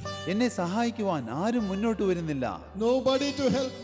ഇഹലോകത്തിൽ എന്നെ സഹായിക്കാൻ ആരുമില്ലെന്ന് അവൻ യേശുവിനോട് പറഞ്ഞു. Jesus was moved with compassion. നമ്മുടെ കർത്താവായ യേശുവിന്റെ ഹൃദയം മനസ്സലിവിനാൽ നിറഞ്ഞു. Jesus said, യേശുക്രിസ്തു അവനോട് പറഞ്ഞു, I know you're in tears, my son. എന്റെ പ്രിയപ്പെട്ട മകനെ, നീ കണ്ണുനീരിലാണ് ജീവിക്കുന്നതെന്ന് എനിക്കറിയാം. There's nobody to bring you healing. ഈ ലോകത്തിൽ നിനക്ക് സൗഖ്യം നൽകുവാൻ ആരുമില്ലെന്ന കാര്യവും എനിക്ക് നല്ലവണ്ണം അറിയാം. Maybe you have tried all the doctors, all the medicines, but yet there's nobody to help you. ഒരുപക്ഷെ നീ നിരവധി ഡോക്ടർമാരെ സമീപിച്ചിരിക്കും, അവരെല്ലാം നിനക്ക് മരുന്നുകൾ നൽകിയിരിക്കും, എന്നാൽ ആർക്കും നിന്നെ സഹായിക്കുവാനോ നിനക്ക് സൗഖ്യം നൽകുവാനോ സാധിച്ചില്ല. Maybe your family members have thrown you out of their home saying you are useless to us. നീ ഉപയോഗശൂന്യനാണ്, നീ ഒരു രോഗിയാണെന്ന് പറഞ്ഞുകൊണ്ട് ഒരുപക്ഷെ നിന്റെ കുടുംബാംഗങ്ങൾ തന്നെ നിന്നെ വീട്ടിൽ നിന്ന് പുറത്താക്കിയിരിക്കും, അവർ നിന്നെ തള്ളിക്കളഞ്ഞിരിക്കും. Nobody to take care of. നിനക്കായി കരുതുവാൻ ആരുമില്ല. Nobody to love me. നിന്നെ സ്നേഹിക്കുവാനോ നിനക്കായി കരുതുവാനോ ഇഹലോകത്തിൽ ആരുമില്ല. അത് ഞാൻ അറിയുന്നു. Jesus was moved with compassion. നമ്മുടെ കർത്താവായ യേശുക്രിസ്തുവിന്റെ ഹൃദയം മനസ്സലിവിനാൽ നിറഞ്ഞു. He said, യേശു പറഞ്ഞു, don't complain. നീ പരാതി പറയേണ്ട. You have somebody now. നിന്നെ സഹായിക്കുവാൻ ഇപ്പോൾ ഒരാളുണ്ട്. You have somebody to care for you now. നിനക്കായി കരുതുവാനും നിന്നെ സഹായിക്കുവാനും ഒരാളുണ്ട്. Somebody to love you.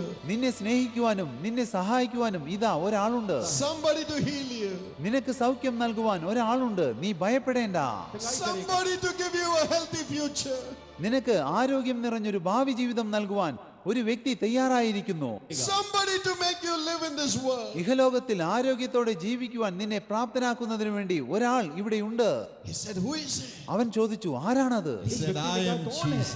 യേശു ക്രിസ്തു പറഞ്ഞു, ഞാനാകുന്നു യേശു ക്രിസ്തു.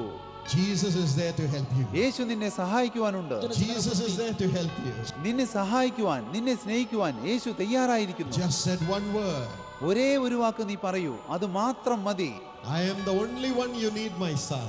എന്റെ പ്രിയപ്പെട്ട മകനെ, നിനക്ക് ആവശ്യമുള്ള ഏക വ്യക്തി ഞാൻ മാത്രമാണെന്ന് യേശു ക്രിസ്തു അവനോട് പറഞ്ഞു. In Job 9:10, ഇയ്യോബിന്റെ പുസ്തകം 9-ാം അധ്യായം 10-ാം വാക്യത്തിൽ the Bible says God alone does great wonders. സർവശക്തനായ ദൈവത്തിനു മാത്രമേ ആരാഞ്ഞുകൂടാത്ത വൻകാര്യങ്ങൾ ചെയ്യുവാൻ സാധിക്കൂ എന്ന് വേദപുസ്തകം പറയുന്നു.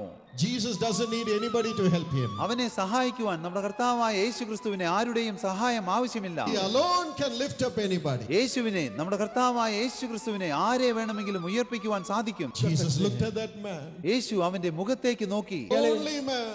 ഏകനും രോഗിയുമായിരുന്ന ആ വ്യക്തിയുടെ മുഖത്തേക്ക് And he said, യേശു ക്രിസ്തു അവനോട് പറഞ്ഞു, now rise up ഇപ്പോൾ എഴുന്നേൽക്ക. and walk. എഴുന്നേറ്റു, നിന്റെ കിടക്ക എടുത്തു നടക്ക.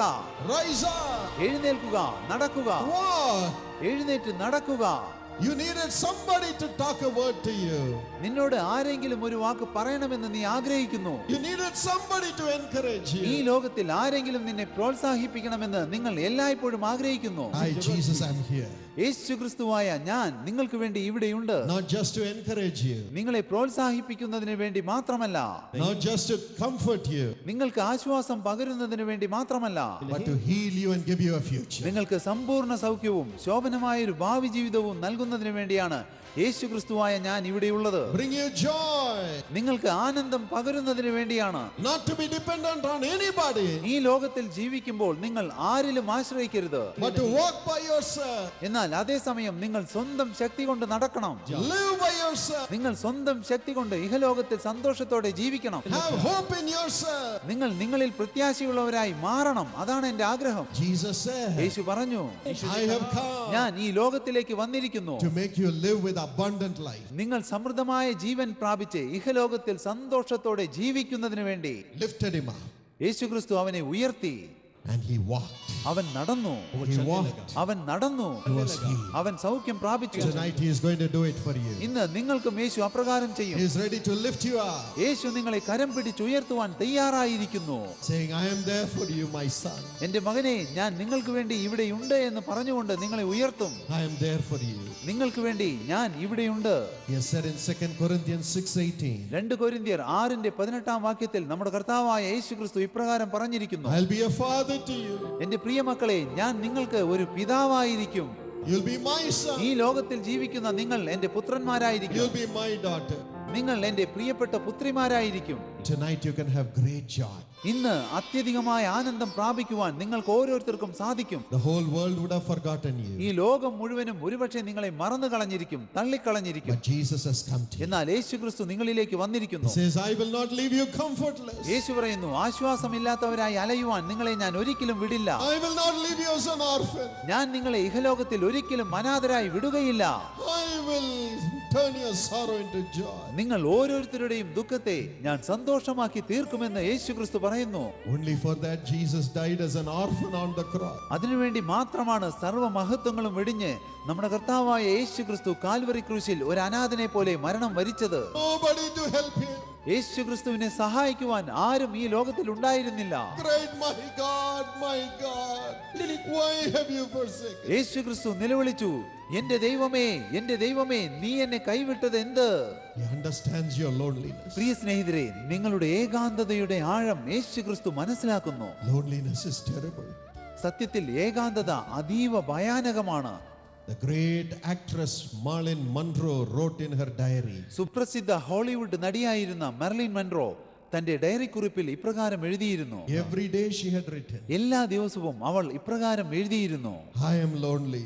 ഞാൻ ഏകയാണ്. And finally she committed suicide. ഒടുവിൽ ഒരു ദിവസം ആത്മഹത്യയിലൂടെ അവൾ തന്റെ ജീവിതം അവസാനിപ്പിച്ചു. My friend, എന്റെ പ്രിയ സ്നേഹിതരെ, you need not commit suicide. നിങ്ങൾ ഒരിക്കലും ആത്മഹത്യ ചെയ്യരുത്. അതിന്റെ ആവശ്യം വരില്ല. There was somebody to love you. ഇതാ ഇവിടെ ഒരാൾ നിങ്ങളെ സ്നേഹിക്കുവാനുണ്ട്. Somebody who has suffered as an orphan on the cross. ക്രൂശിൽ അനാഥനെ പോലെ കഷ്ടങ്ങൾ സഹിച്ച ഒരു വ്യക്തി നിങ്ങളെ സ്നേഹിക്കുവാൻ വേണ്ടി ഇവിടെയുണ്ട്. That's Jesus Christ. അതാകുന്നു നമ്മുടെ കർത്താവായ യേശു ക്രിസ്തു. He will never make you cry, why God you have forsaken me. ദൈവമേ, എന്തുകൊണ്ടാണ് അങ്ങ് എന്നെ കൈവിട്ടത് എന്ന് പറഞ്ഞ് നിലവിളിക്കുവാൻ യേശു ക്രിസ്തു ഒരിക്കലും നിങ്ങൾക്ക് ഇടവരുത്തില്ല. അത് തീർച്ച. Jesus is coming to you. യേശു ക്രിസ്തു വരുന്നു. Praise God. ദൈവത്തെ സ്തുതിക്കുവിൻ. ദൈവത്തിന് സ്തുതി. He is bringing joy to your soul. യേശു ക്രിസ്തു നിങ്ങളുടെ ഭവനത്തിലേക്ക് സന്തോഷം കൊണ്ടുവരുന്നു. No more loneliness. ഇനി നിങ്ങൾ ഏകാന്തത അനുഭവിക്കില്ല. Jesus is going to live with you. യേശു ക്രിസ്തു നിങ്ങളോടൊപ്പം വസിക്കുവാൻ തുടങ്ങുന്നു. And secondly, രണ്ടാമതായി, when Jesus comes into your home, there is great joy. നമ്മുടെ കർത്താവായ യേശു ക്രിസ്തു നിങ്ങളുടെ ഭവനത്തിലേക്ക് വന്നാൽ നിങ്ങളുടെ ഭവനത്തിൽ വലിയ സന്തോഷം ഉണ്ടാകും. Some of you say there is only tears in my home, brother. നിങ്ങളിൽ ചിലർ പറയുന്നു, സഹോദര, എന്റെ ഭവനത്തിൽ കണ്ണുനീർ മാത്രമേ ഉള്ളൂ. Jesus knows. ഭയപ്പെടേണ്ട, യേശുവിന് എല്ലാം അറിയാം. Because he has gone through that agony. എന്തുകൊണ്ടെന്നാൽ യേശു ക്രിസ്തു അതേ വേദനയിലൂടെ ഇഹലോകത്തിൽ കടന്നുപോയിട്ടുണ്ട്. In Luke 9:58, ലൂക്കോസിന്റെ സുവിശേഷം 9:58 വാക്യം വായിച്ചു നോക്കുവിൻ. he says, foxes have holes, കുറുനരികൾക്ക് താമസിക്കുവാൻ ഇഹലോകത്തിൽ കുഴികളുണ്ട്. the birds have nests. പറവജാതികൾക്ക് ഇഹലോകത്തിൽ കൂടുകളുണ്ട്. I, Jesus, have no place, no home in this world. എന്നാൽ യേശു ക്രിസ്തുവായ എനിക്ക് ഇഹലോകത്തിൽ തലചായിക്കുവാനോ അല്ലെങ്കിൽ പോകുവാനോ ഒരു ഇടവുമില്ല. He also cried without a home. എന്റെ പ്രിയ സ്നേഹിതരെ, ഒരു ഭവനമില്ലാതെ യേശു ക്രിസ്തുവും നിലവിളിച്ചിട്ടുണ്ട്. He had no joy of having a joyous home. ഒരു കുടുംബജീവിതത്തിന്റെ സന്തോഷം യേശു ക്രിസ്തുവിന് അനുഭവിക്കുവാൻ സാധിച്ചിട്ടില്ല. He was all alone. ഇഹലോകത്തിൽ ജീവിക്കുമ്പോൾ നമ്മുടെ കർത്താവായ യേശു ക്രിസ്തു ഏകനായിരുന്നു. Living in the wilderness. യേശു ക്രിസ്തു പലപ്പോഴും മരുഭൂമിയിലാണ് താമസിച്ചിരുന്നത്. Living in the mountain. പർവ്വത നിരകളിലാണ് താമസിച്ചിരുന്നത്. Jesus knows your agony. എന്റെ പ്രിയ സ്നേഹിതരെ, യേശു ക്രിസ്തുവിനെ നിങ്ങളുടെ ദുഃഖം മനസ്സിലാക്കുവാൻ സാധിക്കും. That's why he says, അതുകൊണ്ടാണ് യേശു ക്രിസ്തു പറയുന്നത്, my children, എന്റെ കുഞ്ഞുങ്ങളെ, I know your agony. നിങ്ങൾ അനുഭവിക്കുന്ന വേദനയുടെ ആഴം ഞാൻ മനസ്സിലാക്കുന്നു. I am going to build a family life for you. ഞാൻ നിങ്ങൾക്ക് വേണ്ടി ഒരു കുടുംബജീവിതം കെട്ടിപ്പണിയുവാൻ പോകുകയാണെന്ന് യേശു പറയുന്നു. In Psalm 68 and verse 6, സങ്കീർത്തനങ്ങൾ 68 വാക്യം വായിച്ചു നോക്കുവിൻ. അവിടെ ഒരു കാര്യം കാണുന്നു. the Bible says, വേദപുസ്തകം പറയുന്നു, the Lord builds the lonely into family. ദൈവം ഏകാകികളെ കുടുംബത്തിൽ വസിക്കുമാറാക്കുന്നു. Brand new family life for you. നിങ്ങൾക്ക് പുത്തൻ പുതിയ കുടുംബജീവിതം ലഭിക്കും. Let me bring joy into your home. ഞാൻ നിങ്ങളുടെ ഭവനത്തിലേക്ക് സന്തോഷം കൊണ്ടുവരും. Jesus will do it for you. യേശു ക്രിസ്തു നിങ്ങൾക്ക് അത് ചെയ്യും. Whatever is wrong in your home tonight, he will set it right. ഇന്ന് നിങ്ങളുടെ കുടുംബത്തിൽ നിങ്ങൾ നേരിടുന്ന സകല പ്രശ്നങ്ങളും യേശു ക്രിസ്തു പരിഹരിക്കും. യേശു ക്രിസ്തു നിങ്ങൾക്ക് അത്യധികമായ സന്തോഷം നൽകും. He'll give you joy in your family life. കുടുംബജീവിതത്തിൽ യേശു ക്രിസ്തു നിങ്ങൾക്ക് അത്യധികം സന്തോഷം നൽകും. Joy in your home. നിങ്ങളുടെ കുടുംബത്തിൽ സന്തോഷം ഉണ്ടാകും. Joy. സന്തോഷം ഉണ്ടാകും. Loving Heavenly Father, സ്നേഹവാനായ സ്വർഗീയ പിതാവേ, I pray for my precious brother, എന്റെ പ്രിയപ്പെട്ട സഹോദരന് വേണ്ടി ഞാനിപ്പോൾ ഭാരത്തോടെ പ്രാർത്ഥിക്കുന്നു. my precious sister, എന്റെ പ്രിയപ്പെട്ട സഹോദരിക്ക് വേണ്ടി, precious child, എന്റെ പ്രിയപ്പെട്ട കുഞ്ഞുങ്ങൾക്ക് വേണ്ടി, precious elder. എന്റെ പ്രിയപ്പെട്ട മുതിർന്നവർക്ക് വേണ്ടി ഞാൻ പ്രാർത്ഥിക്കുന്നു. Listen to their prayer of commitment, Lord. ഈ സമർപ്പണത്തിന്റെ പ്രാർത്ഥനയെ അങ്ങ് ശ്രദ്ധിക്കണമേ. Cleanse thy child with the blood that you shed on the cross for their sins to be cleansed away. ലോകത്തിന്റെ പാപത്തിന് പരിഹാരമായി അങ്ങ് കാൽവറിയിൽ ചിന്തിയ രക്തത്താൽ ഈ പ്രിയപ്പെട്ടവരെ അങ്ങ് കഴുകി ശുദ്ധീകരിക്കണമേ. Cleanse them now.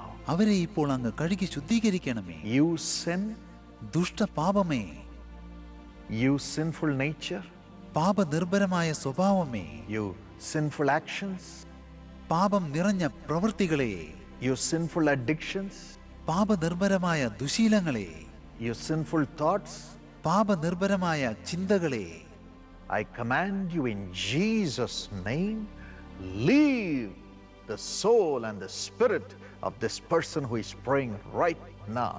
ഇപ്പോൾ എന്നോടൊപ്പം പ്രാർത്ഥിക്കുന്ന വ്യക്തിയുടെ ആത്മാവിനെയും ശരീരത്തെയും വിട്ടുപോകുവാൻ യേശുവിന്റെ നാമത്തിൽ ഞാൻ നിങ്ങളോട് കൽപ്പിക്കുന്നു. Lord, transform ദൈവമേ, ഇവരെ രൂപാന്തരപ്പെടുത്തണമേ. by your mighty power. അങ്ങയുടെ അതുല്യമായ ശക്തിയാൽ No more thoughts that are evil. ഇനി പൈശാചികമായ ചിന്തകൾക്ക് ജീവിതത്തിൽ സ്ഥാനമില്ല. God is giving you peace. ദൈവം നിങ്ങൾക്ക് സമാധാനം നൽകുന്നു. We love you, Lord. ദൈവമേ, ഞങ്ങൾ അങ്ങയെ സ്നേഹിക്കുന്നു. We love you. ഞങ്ങൾ സ്നേഹിക്കുന്നു. In Jesus' name.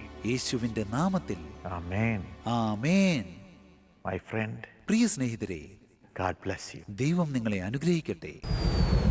Dearly beloved brother M. Sangeet Manish, dear mother Mrs. അതിൻ്റെ സഹകാരികളും ഈജിയം ഓഫ് ഇന്ത്യക്ക് വേണ്ടി പ്രാർത്ഥിക്കുന്നവരും വിവിധ തലത്തിൽ അതിന് കൈത്താങ്ങൽ കൊടുക്കുന്നവരും അതിൻ്റെ അഭ്യുദയകാംക്ഷികളും ആയിട്ടുള്ള എല്ലാവരും കുടുംബമായി സംഗമിക്കുന്ന ഒരു പ്രത്യേക പ്രോഗ്രാമാണ് മെയ് മാസം 1-ാം തീയതി.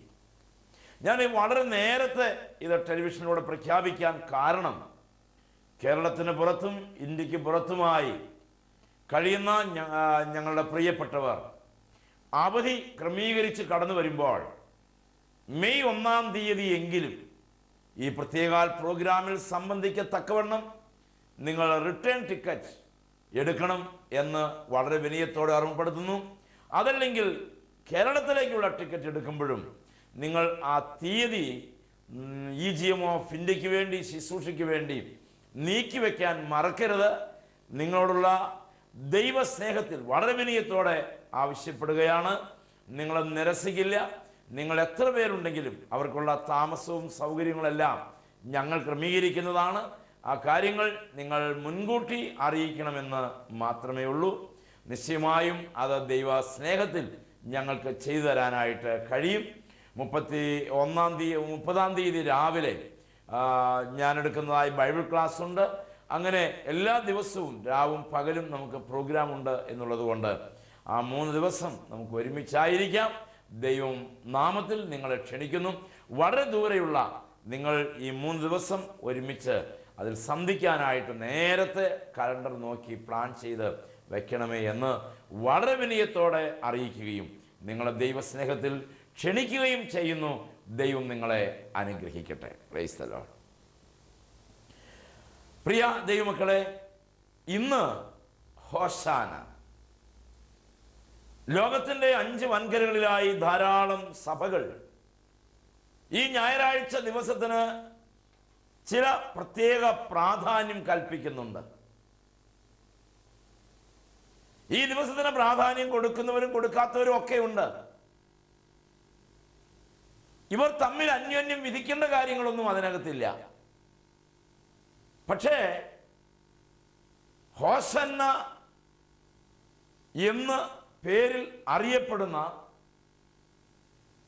ഈ പ്രധാനപ്പെട്ട ഞായറാഴ്ച കർത്താവ് യെരുശലേമിലേക്ക് രാജകീയമായി പ്രവേശിച്ച ദിവസം ഓർക്കുവാനും ചിന്തിക്കുവാനും ധ്യാനിപ്പാനുമായി ക്രമീകരിക്കപ്പെട്ടിരിക്കുന്നതാണ്. വേദപുസ്തകത്തിലെ എല്ലാ സംഭവങ്ങളും ദൈവാത്മാവിൽ ചിന്തിക്കുമ്പോൾ വളരെ പ്രാധാന്യമുള്ളതാണ്. വളരെ ചിന്തോദ്ദീപകങ്ങളാണ്. ദൈവത്തിൻ്റെ പരിശുദ്ധാത്മാവാണ് അതിൻ്റെ ഘടനകളെ തിരിക്കുന്നത്. ആത്മാവ് അതിന് വ്യാഖ്യാനം കൊടുത്താൽ ഇന്ന് നൽകുന്ന വ്യാഖ്യാനം പോലെയല്ല നാളത്തേത്. ഇന്ന് ഞാൻ പറയുന്നത് പോലെയല്ല മറ്റൊരാളിലൂടെ ദൈവാത്മാവ് സംസാരിക്കുന്നത്. ഒരു പരിധിവരെ ആ സന്ദേശത്തിൻ്റെ മുൻപിലിരിക്കുന്ന ദൈവം സ്നേഹിക്കുന്ന ചില വ്യക്തികളെ ദൈവത്തിൻ്റെ പരിശുദ്ധാത്മാവ് തൻ്റെ പരിജ്ഞാനത്തിൽ തിരിച്ചറിഞ്ഞ് കാലാകാലങ്ങളിൽ ഏറ്റവും ശ്രേഷ്ഠമായി ചില ആത്മാക്കളെ രൂപാന്തരപ്പെടുത്തേണ്ടതിന് ചില കർത്താവിൻ്റെ ദാസന്മാരെ അവൻ ഉപയോഗിക്കുന്നു. അതുകൊണ്ട് തന്നെ ഈ സ്ക്രീനിന് മുൻപിൽ ഞാൻ നിൽക്കുമ്പോൾ ഈ സന്ദേശം ഇതിൻ്റെ ഓരോ ശ്രോതാവിൻ്റെയും ഹൃദയങ്ങളിൽ ചലനാത്മകമായ സജീവമായ ജീവനുള്ള ജീവൻ പകരുന്ന ഒരു ശക്തിയായി തീരണമെന്ന് മനസ്സുകൊണ്ട് വളരെ ആഗ്രഹിക്കുന്നുണ്ട്. അതുകൊണ്ട് എല്ലാ ദൈവമക്കളും വളരെ പ്രാർത്ഥനയോടെ ഈ സന്ദേശത്തോട് ചേർന്നിരിക്കണം. ദൈവമക്കളെ, ഇസ്രായേൽ ജനം അവരുടെ ഘോഷയാത്രകളിലെല്ലാം ഒരു കാലത്ത് അവർ പാടിക്കൊണ്ടിരുന്നു. അത് 118 സങ്കീർത്തനമാണ് അവർ പാടി ആർത്തുകൊണ്ടിരുന്നത്. യഹോവയ്ക്ക് സ്തോത്രം ചെയ്യുവീൻ, അവൻ നല്ലവനല്ലോ, അവന്റെ ദയ എന്നേക്കുമുള്ളത്. ഇങ്ങനെ അവർ ഗാനപ്രതിഗാനമായി അവർ പാടുമായിരുന്നു. ഘോഷയാത്രയിൽ യഹോവയെ സ്തുതിച്ച് യഹോവയെ മഹത്വപ്പെടുത്തി അവർ പാടിക്കൊണ്ടിരുന്നു. അതവരുടെ പ്രധാനപ്പെട്ട ഘോഷയാത്രകളിൽ അവർ പാടുന്ന പാട്ടിന് വേണ്ടി അവർ ഉപയോഗിച്ചു കൊണ്ടിരുന്നതാണ് 118 സങ്കീർത്തനം. എന്നാൽ കർത്താവിൻ്റെ കാലത്ത് ഈ ഘോഷയാത്രയിൽ അവർ ഉപയോഗിച്ചത് ദാവീദിന്റെ പുത്രന് സ്തുതി എന്നാണ്. അതിന് ആ പാട്ട് ഒരു വാക്കിൽ ഒതുങ്ങി. ഹോസന്ന, ദാവീദിന്റെ പുത്രന് സ്തുതി. അവർ പാടിക്കൊണ്ടിരുന്നതായി ഈ വാക്ക് ഹോഷി ആന എന്ന് പറയുന്ന ഒരു എബ്രായ പദത്തിൽ നിന്ന് ഉടലെടുത്തതാണ്. ഈ ഹോഷി ആന എന്ന് പറയുന്ന ഈ എബ്രായ പദമാണ് പിന്നീട് ഹോസാന എന്ന പേരിൽ രൂപാന്തരപ്പെട്ടത്. ആ വാക്കിന് രണ്ടർത്ഥമുണ്ട്. ഒന്ന്, ദാവീദിന്റെ ദൈവത്തിന് സ്തുതി. രണ്ടാമത്തേത്, ദാവീദ് പുത്ര ഞങ്ങളെ രക്ഷിക്കണമേ. ഈ രണ്ട് വാക്കും യഹൂദ പ്രമാണിമാർക്ക് രുചിച്ചില്ല. കാരണം അത് യഹൂദ മതത്തിലെ പ്രമാണിമാർക്കുള്ള സ്തുതിഗീതങ്ങളായിരുന്നില്ല. അവരുടെ അവതാരങ്ങൾ വാഴ്ത്തുന്നതായിരുന്നില്ല. അവരുടെ രാജാവിന് പ്രാമാണിത്വ നിരകൾ അംഗീകരിക്കാത്ത നേതാവിന് ജനം ഉച്ചസ്ഥിരം പാടിക്കൊണ്ടിരുന്ന ഗാനപ്രതിഗാനങ്ങളുടെ ശീലുകൾ, അതിൻ്റെ ചില ഘടനകൾ, അതിന് ചില വാക്കുകൾ എല്ലാം പ്രശ്നം സൃഷ്ടിക്കുന്നതായിരുന്നു. അതുകൊണ്ട് എന്തുണ്ടായി? അവർ അതിനെ എതിർത്തു. മിണ്ടരുത് എന്ന് വിലക്കി. കർത്താവ് പറഞ്ഞു, ഇവർ മിണ്ടാതിരുന്നാൽ കല്ലുകൾ ആർത്തു വിളിക്കും. കല്ലുകൾ ആർത്തു വിളിക്കും. മനുഷ്യന്റെ വാകട്ടിക്കാൻ അധികാരത്തിന്റെ കരങ്ങൾക്ക് കഴിഞ്ഞേക്കാം. മനുഷ്യന്റെ അധരങ്ങളെ ബന്ധിക്കാൻ അധികാരത്തിന്റെ ചെങ്കോലിന് പ്രാപ്തിയുണ്ടാകാം. മനുഷ്യന്റെ കരങ്ങളെ ബന്ധിക്കാൻ അധികാരത്തിന്റെ നിയമങ്ങൾക്ക് ശക്തി കാണും. പക്ഷേ ദൈവത്തിന്റെ പദ്ധതിയെ തകർക്കാൻ ഇതിനൊന്നിനും കഴിയില്ല. കർത്താവ് വളരെ കൃത്യമായി പറഞ്ഞു, ഈ കല്ലുകളിൽ നിന്ന് അബ്രഹാമിന് സന്തതികളെ ഉളവാക്കാൻ കഴിയും. ഇവർ മിണ്ടാതിരുന്നാൽ ഈ കല്ലുകൾ ആർത്തു വിളിക്കും. ജനമെല്ലാം ഒരുമിച്ച് ഹോസന്ന പാടി കടന്നുപോയി. കഴുതക്കുട്ടിയുടെ മേൽ കർത്താവ് യാത്രയായി. ജനങ്ങൾ കമ്പുകളും ഇലകളും തുണിയും അവർ വഴിനീളെ വിരിച്ചു. കഴുതയുടെ മേലും കഴുതക്കുട്ടിയുടെ മേലും മാറി മാറി യാത്ര ചെയ്തു. യാത്ര യെരൂശലേമിലേക്കുള്ള മഹനീയമായ യാത്രയായിരുന്നു. ഒരു രാജാവിന്റെ പ്രവേശനം. മഹത്വത്തിന്റെ രാജാവ് യെരൂശലേമിലേക്ക് പ്രവേശിച്ചു. രാജാവ് രാജകീയമായ അകമ്പടിയോടെ ആയിരുന്നില്ല. പ്രൗഢ ഗംഭീരമായ ഒരു യാത്രയായിരുന്നില്ല അത്. എളിയവർ ഉപയോഗിക്കുന്ന ലാളിത്യത്തിന്റെ പ്രതീകമായ, ലാളിത്യത്തിന്റെ പ്രതിരൂപമായ കഴുതയിൽ വാഹനമേറി രാജാവ് അങ്ങ് യാത്രയായി. അതവരെ പ്രകമ്പനം കൊള്ളിച്ചു. രാജാക്കന്മാർക്ക് കഴിയാത്ത, അധികാരികൾക്ക് കഴിയാത്ത, പ്രമാണിമാർക്ക് കഴിയാത്ത ലാളിത്വം കർത്താവെന്ന രാജാവിൽ, കർത്താവെന്ന ഇടയ ശ്രേഷ്ഠനിൽ, കർത്താവെന്ന അധികാരിയിൽ, അണ്ടകടാഹത്തിന്റെ മുഴുവൻ അധികാരിയായ യേശു കർത്താവിൽ ആ ജനം വായിച്ചു. അത് യെരൂശലേമിൽ വളരെ പ്രകമ്പനങ്ങൾ സൃഷ്ടിച്ചു. അതുകൊണ്ട് അവർ അതിനെ തടഞ്ഞു. ശിഷ്യന്മാരെ അതിൻ്റെ ആവശ്യത്തിനായി ഒരു കഴുതയെ അയക്കാനായി പറഞ്ഞയക്കുകയാണ്.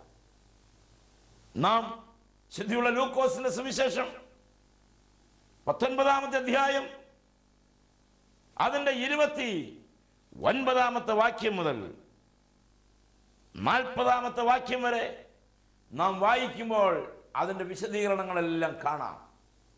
മറക്കണ്ട, ലൂക്കോസിന്റെ സുവിശേഷം 19-ാം അധ്യായം അതിൻ്റെ 29-ാമത്തെ വാക്യം മുതൽ 40-ാമത്തെ വാക്യം വരെ കർത്താവ് പറഞ്ഞു ശിഷ്യന്മാരോട്, തന്റെ സമയം സമാഗതമായപ്പോൾ നിങ്ങൾ എതിരെയുള്ള ഒരു ഗ്രാമത്തിൽ ചെന്ന് കെട്ടിയിരിക്കുന്ന ഒരു കഴുതക്കുട്ടിയെ കാണും. അതിനെ അഴിച്ചുകൊണ്ടുവരും. അതിനെ അഴിക്കുന്നത് എന്ത് എന്ന് ആരെങ്കിലും ചോദിച്ചാൽ ഒരു മറുപടി നിങ്ങൾ പറയണം. കർത്താവിന് ഇതിനെ കൊണ്ട് ആവശ്യമുണ്ട് എന്ന് പറയുക. ചോദ്യവും ഉത്തരവും പോയവരെ കർത്താവ് പഠിപ്പിച്ചയച്ചു. താൻ ഏൽപ്പിക്കുന്ന ശുശ്രൂഷയുടെ ഉത്തരവാദിത്വമാണ് നമ്മളിവിടെ കാണുന്നത്. ഒരു ശുശ്രൂഷ കർത്താവ് തൻ്റെ ശിഷ്യന്മാരെ, തൻ്റെ മക്കളെ പരമേൽപ്പിക്കുകയാണെങ്കിൽ ആ ശുശ്രൂഷയുടെ പൂർണ്ണമായ വിജയത്തിനുള്ള എല്ലാ എക്യുപ്മെന്റ്സും കർത്താവ് തന്നെ അവരുടെ കയ്യിൽ കൊടുത്തയക്കും. അതൊരു സംഘടനയ്ക്കല്ല, അതൊരു കുടുംബത്തിനല്ല, അതൊരു സഭയ്ക്കല്ല, അതൊരു സംഘടനയ്ക്കല്ല. ദൈവം ഏൽപ്പിക്കുന്ന നിയോഗങ്ങൾ വ്യക്തിപരമാണ്. രക്ഷ വ്യക്തിപരമാകയാൽ ശുശ്രൂഷയും വ്യക്തിപരമാണ്. വീണ്ടെടുപ്പും വ്യക്തിപരമാണ്. ദൈവത്തിന്റെ വചനം വാഗ്ദാനം ചെയ്തിട്ടുള്ള വാഗ്ദത്തങ്ങൾ വ്യക്തിപരമാണ്. അവിടെ ഞാൻ അണ്ടർലൈൻ ചെയ്ത് പറയാൻ ആഗ്രഹിക്കുന്ന ഒരു പ്രത്യേക കാര്യമുണ്ട്. പ്രിയ ശ്രോതാവേ, നിങ്ങളെ ദൈവം അയച്ചിട്ടുണ്ടെങ്കിൽ നിങ്ങളോട് ചോദിക്കാനിരിക്കുന്നതെന്ത്, നിങ്ങളതിനോട് പറയേണ്ടതെന്ത്, ഇത് രണ്ടുമാണ് ഇന്ന് അയക്കപ്പെട്ടവരുടെ മുൻപിലുള്ള പ്രധാനപ്പെട്ട പ്രശ്നം. അയക്കപ്പെട്ടവരുടെ മുൻപിലെ ഏറ്റവും പ്രധാനപ്പെട്ട പ്രശ്നം, അവർ എന്നോട് എന്ത് ചോദിക്കും, അവർ എന്നോട് ചോദിച്ചാൽ ഞാൻ എന്ത് പറയും. സുവിശേഷം പങ്കുവെക്കാനുള്ള തടസ്സവും ഇവിടെയാണ്. എനിക്ക് തോന്നുന്നു ഈ വചനം കേൾക്കുന്ന എല്ലാവരുടെയും ഉള്ളിൽ ഈ കർത്താവിൻ്റെ ശുശ്രൂഷ പങ്കുവെക്കാനായിട്ട് ആഗ്രഹമുള്ളവരാണ്. ചിലർ TV പ്രോഗ്രാം കഴിയുമ്പോൾ എന്നെ വിളിച്ച് ചോദിച്ചിട്ടുണ്ട്, സാറ് പ്രസംഗിക്കുന്ന പോലെ പ്രസംഗിക്കാൻ എനിക്ക് ആഗ്രഹമുണ്ട്, എനിക്കൊരു അവസരം തരുമോ? എന്ന് എനിക്കിങ്ങനെ പ്രസംഗിക്കാനായിട്ട് കഴിയും? ഇത് മുഴുവൻ കാണാതെ പഠിച്ചാണോ പ്രസംഗിക്കുന്നത്? ഇത് എവിടെ നിന്നാണ് ഇങ്ങനെ വാക്കുകൾ കിട്ടണേ? ഇങ്ങനെ പല കാര്യങ്ങൾ എന്നോട് ചോദിക്കും. എനിക്ക് അത് കേൾക്കുമ്പോൾ തമാശ തോന്നും. ഇത് എങ്ങും റെക്കോർഡ് ചെയ്ത് നടക്കുന്ന കാര്യങ്ങളല്ലല്ലോ, എഴുതി പഠിക്കുന്ന കാര്യങ്ങളല്ല. അയക്കപ്പെട്ടവരുടെ കയ്യിൽ ചോദ്യങ്ങൾ മാത്രമല്ല ഉത്തരങ്ങളുണ്ട്, ഉത്തരങ്ങൾ മാത്രമല്ല അറിയിപ്പുകളുണ്ട്, അറിയിപ്പുകൾ മാത്രമല്ല വാഗ്ദത്തങ്ങളുണ്ട്. ഇങ്ങനെ ദൈവത്താൽ അയക്കപ്പെട്ടാൽ ആ ശുശ്രൂഷയുടെ ഫലകരമായ പൂർത്തീകരണത്തിന് അനുപേക്ഷണീയമായ സകലതും അയച്ചവന്റെ അധരങ്ങളിലുണ്ട്. അവന്റെ അധരങ്ങളിൽ നിന്ന് കൊഴിഞ്ഞു വീഴുന്ന ശബ്ദം നിന്റെ ശുശ്രൂഷയ്ക്ക് മതിയായതാണ്. അവന്റെ അധരങ്ങളിൽ നിന്ന് പൊഴിഞ്ഞു വീഴുന്ന വാക്കുകൾ നമ്മുടെ മറ്റുള്ളവന്റെ ആത്മരക്ഷയ്ക്ക് മതിയായതാണ്. അതുകൊണ്ട് വളരെ കൃത്യതയോടെ ഓർത്തിരിക്കണം. ശിഷ്യന്മാരെ അയച്ചു. അവരെ അയച്ചപ്പോൾ പറഞ്ഞു, നിങ്ങൾക്ക് എതിരെയുള്ള ഗ്രാമത്തിൽ ചെല്ലണം. നിങ്ങൾക്ക് എതിരെയുള്ള ഗ്രാമത്തിൽ കടക്കുമ്പോൾ ആരും ഒരിക്കലും കയറിട്ടില്ലാത്ത കെട്ടിയിരിക്കുന്ന കഴുതക്കുട്ടിയെ കാണും. ഇത് വളരെ ചിന്തിക്കേണ്ട ഒരു സന്ദേശം അതിന്റെ നടുവിലുണ്ട്. എതിരെയുള്ള ഗ്രാമത്തിൽ കർത്താവിന് ആവശ്യമുള്ള ചില ആത്മാക്കളുണ്ട്. ദൈവത്തിന് പ്രയോജനപ്പെടുന്ന ചിലരുണ്ട്. പലരുടെയും ധാരണ എതിരെയുള്ള ഗ്രാമത്തിൽ അനുകൂലമായിട്ട് ആരുമില്ല, ദൈവത്തിന് വേണ്ടി ആരും അവശേഷിക്കുന്നില്ല എന്നാണ്. എന്നാൽ അങ്ങനെയല്ല. ഇന്ത്യയുടെ മണ്ണിൽ ഒരു മിഷൻ പ്രവർത്തനത്തിന് നേതൃത്വം കൊടുക്കുന്ന ഒരു കൊച്ചു ഭൃത്യൻ എന്നുള്ള നിലയിൽ എനിക്ക് പറയാനായിട്ട് കഴിയുന്ന ഒന്നുണ്ട്. ചില ഗ്രാമങ്ങൾ സുവിശേഷത്തിന് വിരുദ്ധമാണെന്ന് എഴുതി തള്ളുന്ന ഗ്രാമങ്ങൾക്കകത്ത് ദൈവകരങ്ങളിൽ പ്രയോജനമുള്ള, ദൈവകരങ്ങളിൽ ആയുധങ്ങളായി, മൂർച്ചയുടെ ആയുധങ്ങളായി മാറുന്ന വ്യക്തികളെ കാണാം. ഇന്ന് ഇന്ത്യയുടെ സുവിശേഷീകരണം മലയാളികളെ കൊണ്ടല്ല നടക്കുന്നത്. ഇന്ത്യയുടെ മണ്ണിൽ മിഷണറിമാരായി ത്യാഗത്തോടെ പ്രവർത്തിക്കുന്നവരിൽ ഒരു 60% പേരും നോർത്ത് ഇന്ത്യൻ ഗ്രാമങ്ങളിൽ ജനിച്ചു വളർന്ന് ഒരു കാലത്ത് യേശുക്രിസ്തുവിനെ അറിയാതെ ജീവിച്ച്, അറിയാത്തതിൻ്റെ മുമ്പിൽ കൈകൂപ്പി നിന്ന്, അറിയാത്തതിനെ ആരാധിച്ച്, അറിയാത്തതിൻ്റെ മുൻപിൽ നൃത്തം ചവിട്ടി നിന്ന അവരുടെ കരങ്ങളിൽ നിന്ന് ദൈവവചനമുണ്ട്. ചില ഗ്രാമങ്ങൾ എതിരാണ് എന്ന് സങ്കൽപ്പിച്ച ആ ഗ്രാമത്തിൽ നിന്ന് വിളിച്ചു ചേർക്കപ്പെട്ട ധാരാളം വേലക്കാരെ തല ഉയർത്തി നോക്കിയാൽ ഇന്ത്യയുടെ മണ്ണിൽ കാണാം. എന്നാൽ ഈ കേരളത്തിൽ ആഠ്യത്വം പറയുന്ന, മഹത്വങ്ങൾ പറയുന്ന, കേരളത്തിൽ ഉയർച്ചയെക്കുറിച്ചും ഉന്നതിയെക്കുറിച്ചും ട്രഡീഷനെ കുറിച്ചും പറയുന്ന അനേകർക്ക് ഈ വേലയിൽ പങ്കും ഓഹരിയുമില്ലാത്തവരായി ചില കാര്യങ്ങൾ ചെയ്ത് മുൻപോട്ട് പോകുന്ന ഒരവസ്ഥ മാത്രമേ മുന്നിലുള്ളൂ. ഞാൻ അതിലൂടെ അധികം പോകാൻ ആഗ്രഹിക്കുന്നില്ല. എതിരെയുള്ള ഗ്രാമത്തിലും ദൈവത്തിന് വാഹനമേറാൻ കൊള്ളാകുന്ന ചില കഴുതകളുണ്ട്. എതിരായുള്ള പട്ടണത്തിലും യേശു കർത്താവിന് പ്രയോജനപ്പെടുന്ന ചില വ്യക്തികൾ ജീവിക്കുന്നു. അവരെ അഴിച്ചുകൊണ്ടുവരാനുള്ള നിയോഗം നമ്മെ ഏൽപ്പിച്ചാൽ ഏറ്റെടുക്കാൻ കഴിയുമോ? പ്രിയ സുഹൃത്തെ, നമ്മളോട് ദൈവം ഒരു കാര്യം നമ്മളെ ഏൽപ്പിച്ചാൽ നമുക്കത് ഏറ്റെടുക്കണം. അതിനുവേണ്ടി നാം നമ്മളെ സമർപ്പിക്കാനുള്ള ബാധ്യത നമ്മൾക്കുണ്ട്. യേശു കർത്താവ് നമ്മളിൽ നിന്ന് അത് പ്രതീക്ഷിക്കുകയാണ്. കർത്താവേ, നീ എന്നെ അയക്കുന്ന ഗ്രാമം എതിരെയുള്ള ഗ്രാമമായാലും അനുകൂലമായ ഗ്രാമമായാലും വൈരുദ്ധ്യമുള്ള മേഖലയായാലും നീയാണ് അയക്കുന്നത് എന്നുള്ളത് കൊണ്ട്, യേശു കർത്താവാണ് എന്നെ അയക്കുന്നത് എന്നുള്ളത് കൊണ്ട് ഞാൻ കടന്നുപോയി ആ നിയോഗം ചെയ്യും. അവിടെ ചെല്ലുമ്പോൾ ഉണ്ടാകുന്ന പ്രതിസന്ധിയെക്കുറിച്ച് യേശു കർത്താവിന് നന്നായിട്ട് അറിയാം. ഞാൻ അയച്ചവർ ഗ്രാമത്തിൽ പട്ടണത്തിൽ കടക്കുമ്പോൾ അഭിമുഖീകരിക്കേണ്ടി വരുന്ന പ്രശ്നം എന്താണെന്ന് മുൻകൂട്ടി അറിയുന്ന കർത്താവ് പുറപ്പെടും മുമ്പേ അതിൻ്റെ വൈഷമ്യങ്ങൾ പറഞ്ഞിരുന്നു. അത് തന്നെ കർത്താവ് നമ്മളോടും പറഞ്ഞിട്ടുണ്ട്. അവൻ പറഞ്ഞു, നിങ്ങൾ ആരെങ്കിലും എൻ്റെ പിന്നാലെ വരാനായിട്ട് ആഗ്രഹിക്കുന്നുവെങ്കിൽ തന്നെത്താൻ ത്യജിച്ച് തൻ്റെ ക്രൂശെടുത്ത് കർത്താവിൻ്റെ പിറകെ പോകണം. തന്നെത്താൻ ത്യജിക്കണം, തൻ്റെ ക്രൂശെടുക്കണം. ഈ പട്ടണത്തിനകത്ത് സംഭവിക്കാൻ സാധ്യതയുള്ളത് അവരവർക്ക് ചില നഷ്ടങ്ങളും ക്ഷതങ്ങളും മരണവും ക്ലേശവും ദുരിതവും ദുഃഖവും എല്ലാം ബാക്കി കാണും, എല്ലാം അവശേഷിക്കുന്നുണ്ടാകും. പക്ഷേ അതിനപ്പുറത്ത് ഒരു ദൈവത്തിൻ്റെ കൃപ നമ്മളോട് കൂടെയുണ്ട്. ആകയാൽ ദൈവമൈതരെ നാം വിശുദ്ധിയോടെ വിശ്വാസത്തോടെ ഏറ്റെടുത്ത നിയോഗത്തിനായി നമുക്ക് നമ്മെ സമർപ്പിക്കാം.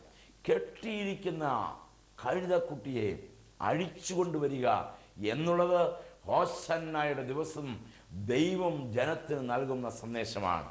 എനിക്ക് തോന്നുന്നു ലോകത്ത് ഇന്ന് എല്ലാ ഈ ഞായറാഴ്ചകൾ ലോകത്തുള്ള മുഴുവൻ പള്ളികളിലും ആരാധനാ കേന്ദ്രങ്ങളിലും ഈ വാക്ക് ഉച്ചരിക്കാത്ത ദിവസം കാണില്ല, ഉച്ചരിക്കാത്ത സമയം കാണില്ല. ഏതെങ്കിലുമൊക്കെ സമയങ്ങളിൽ ഇത് പറഞ്ഞേ പറ്റൂ, പറയും. ഇന്നത്തെ ദിവസം ഓർക്കും, ഈ ഭാഗം പ്രത്യേകം ചിന്തയ്ക്കായിട്ട് എടുക്കും, വായിക്കും. എന്നിട്ട് അതിലെല്ലാം പറയുന്ന ഒരു സന്ദേശമുണ്ട്. കെട്ടപ്പെട്ട കഴുതക്കുട്ടിയെ അഴിച്ചുവിട്ടു കൊണ്ടുവന്നാൽ അതിൽ വാഹനമേറുന്ന ഒരു കർത്താവ് ജീവിക്കുന്നു. എനിക്കിവിടെ വളരെ ഭാരപ്പെടുന്ന ഒരു കാര്യം, ആ കഴുതക്കുട്ടിക്ക് രണ്ട് കഥ പറയാനുണ്ട്. ഒന്ന് കെട്ടപ്പെട്ട് കിടന്ന അവസ്ഥ, രണ്ട് അഴിച്ചുവിടപ്പെട്ട അവസ്ഥ. ഈ രണ്ട് അവസ്ഥകൾക്കും വ്യത്യാസമുണ്ട്. കെട്ടപ്പെട്ട അവസ്ഥയിൽ ഈ കഴുതക്കുട്ടിയിൽ യേശുക്രിസ്തു വാഹനമായിരുന്നില്ല, യേശുക്രിസ്തു അതിൻ്റെ മേലുണ്ടായിരുന്നില്ല. എന്നാൽ അഴിച്ചുവിട്ട കഴുതക്കുട്ടിയുടെ മേൽ യേശു കർത്താവ് കയറി. ഇങ്ങനെ രണ്ട് അവസ്ഥയുണ്ട്. ബന്ധിക്കപ്പെട്ട വ്യക്തിയിൽ ദൈവത്തിന് വസിക്കാൻ കഴിയില്ല. അഴിച്ചുവിടപ്പെട്ട ജീവിതത്തിൽ കർത്താവ് വസിക്കുന്നു. അനേകം ഇടവകളിൽ ഹോസന്ന പാടുന്ന ധാരാളം അധരങ്ങൾ കെട്ടപ്പെട്ടവരാണ്. കർത്താവ് വാഹനം ഏറാത്തവരാണ്. അഴിച്ചുവിടപ്പെട്ടാൽ, ബന്ധന കയറുകൾ അഴിഞ്ഞുപോയാൽ, പാപത്തിന്റെ കെട്ടുകൾ അഴിഞ്ഞാൽ അവനിൽ യേശു കർത്താവ് വാഹനമേറും. കർത്താവിന് പ്രയോജനമുള്ളവനായിത്തീരും. മാന്യ ശ്രോതാവേ, കർത്താവ് നമ്മെ ഏറെ സ്നേഹിക്കുന്നു. ആ സത്യം ഞാൻ നിങ്ങളെ വളരെ വിനയത്തോടെ അറിയിക്കട്ടെ. കർത്താവ് നമ്മളെ അഴിച്ചുവിട്ട് അവന് കൊള്ളാകുന്ന, അവന് ഉപയോഗിക്കാവുന്ന ഒന്നായി നമ്മൾ തീരാൻ ദൈവത്തിൻ്റെ പരിശുദ്ധാത്മാവ് ആഗ്രഹിക്കുകയാണ്. ഈ സന്ദേശം നമ്മളെ അഴിച്ചുവിടാൻ ഉതകുന്നതാകട്ടെ. മദ്യപാനം കൊണ്ട് വിവിധങ്ങളായ പാപത്താൽ കെട്ടപ്പെട്ട് കിടക്കുന്ന ഏതെങ്കിലും ജീവിതം എന്നെ കേൾക്കുന്നുണ്ടെങ്കിൽ ഈ ഓശാന ദിവസം ആലയത്തിലേക്ക് പുറപ്പെടും മുമ്പ്, ഞാനാണോ ഈ കെട്ടപ്പെട്ട കഴുതക്കുട്ടിയെന്നും, ഞാനാണോ ഈ അഴിച്ചുവിടപ്പെട്ട കഴുതക്കുട്ടിയെന്നും, എൻ്റെ കർത്താവ് വാഹനമേറുന്ന ഒരു കഴുതക്കുട്ടിയായി ഞാൻ ആയിത്തീരേണ്ടതിന്, രൂപാന്തരപ്പെടേണ്ടതിന്, ദൈവത്തിന് മഹത്വമുള്ളൊരു ആത്മാവായി തീരേണ്ടതിന് നമുക്ക് നമ്മെ സമർപ്പിക്കാം. ദൈവം നമ്മെ അതിന് അനുവദിക്കട്ടെ. ഞാൻ നിങ്ങൾക്ക് വേണ്ടി പ്രാർത്ഥിക്കാം. കരുണയുള്ള ദൈവമേ, സ്വർഗസ്ഥ പിതാവേ, ഈ സന്ദേശം കേട്ട എല്ലാ പ്രിയപ്പെട്ടവർക്കും വേണ്ടി നിന്റെ എളിയ ഭൃത്യൻ പ്രാർത്ഥിക്കുകയാണ്. യേശുവിൻ്റെ നാമത്തിൽ കെട്ടുകൾ അഴിഞ്ഞ്, രോഗബന്ധനങ്ങൾ അഴിഞ്ഞ്, പാപബന്ധനങ്ങൾ അഴിഞ്ഞ്, കർത്താവേ നിനക്ക് പ്രയോജനപ്പെടുന്ന രീതിയിൽ പുറത്തു വരുവാൻ അവിടുന്ന് സഹായിക്കണമേ. അങ്ങ് മഹത്വം എടുക്കണം കർത്താവേ. യേശുവിൻ്റെ നാമത്തിൽ സമർപ്പിക്കുക. നീ കൃപയോടെ കേൾക്കണം. ഈ പ്രിയ പ്രേക്ഷകരെല്ലാം നീ അനുഗ്രഹിക്കണം. നിന്നെ സ്തുതിച്ച് മഹത്വപ്പെടുത്തി രാജാവായി അങ്ങയെ ഹൃദയത്തിൽ സ്വീകരിച്ച് വിശുദ്ധിയോടെ വിശ്വാസത്തിൽ വളരുവാൻ അവിടുന്ന് സഹായിക്കണമേ. കൃപയോടെ കേൾക്കുമാറാകണമേ. ആമേൻ.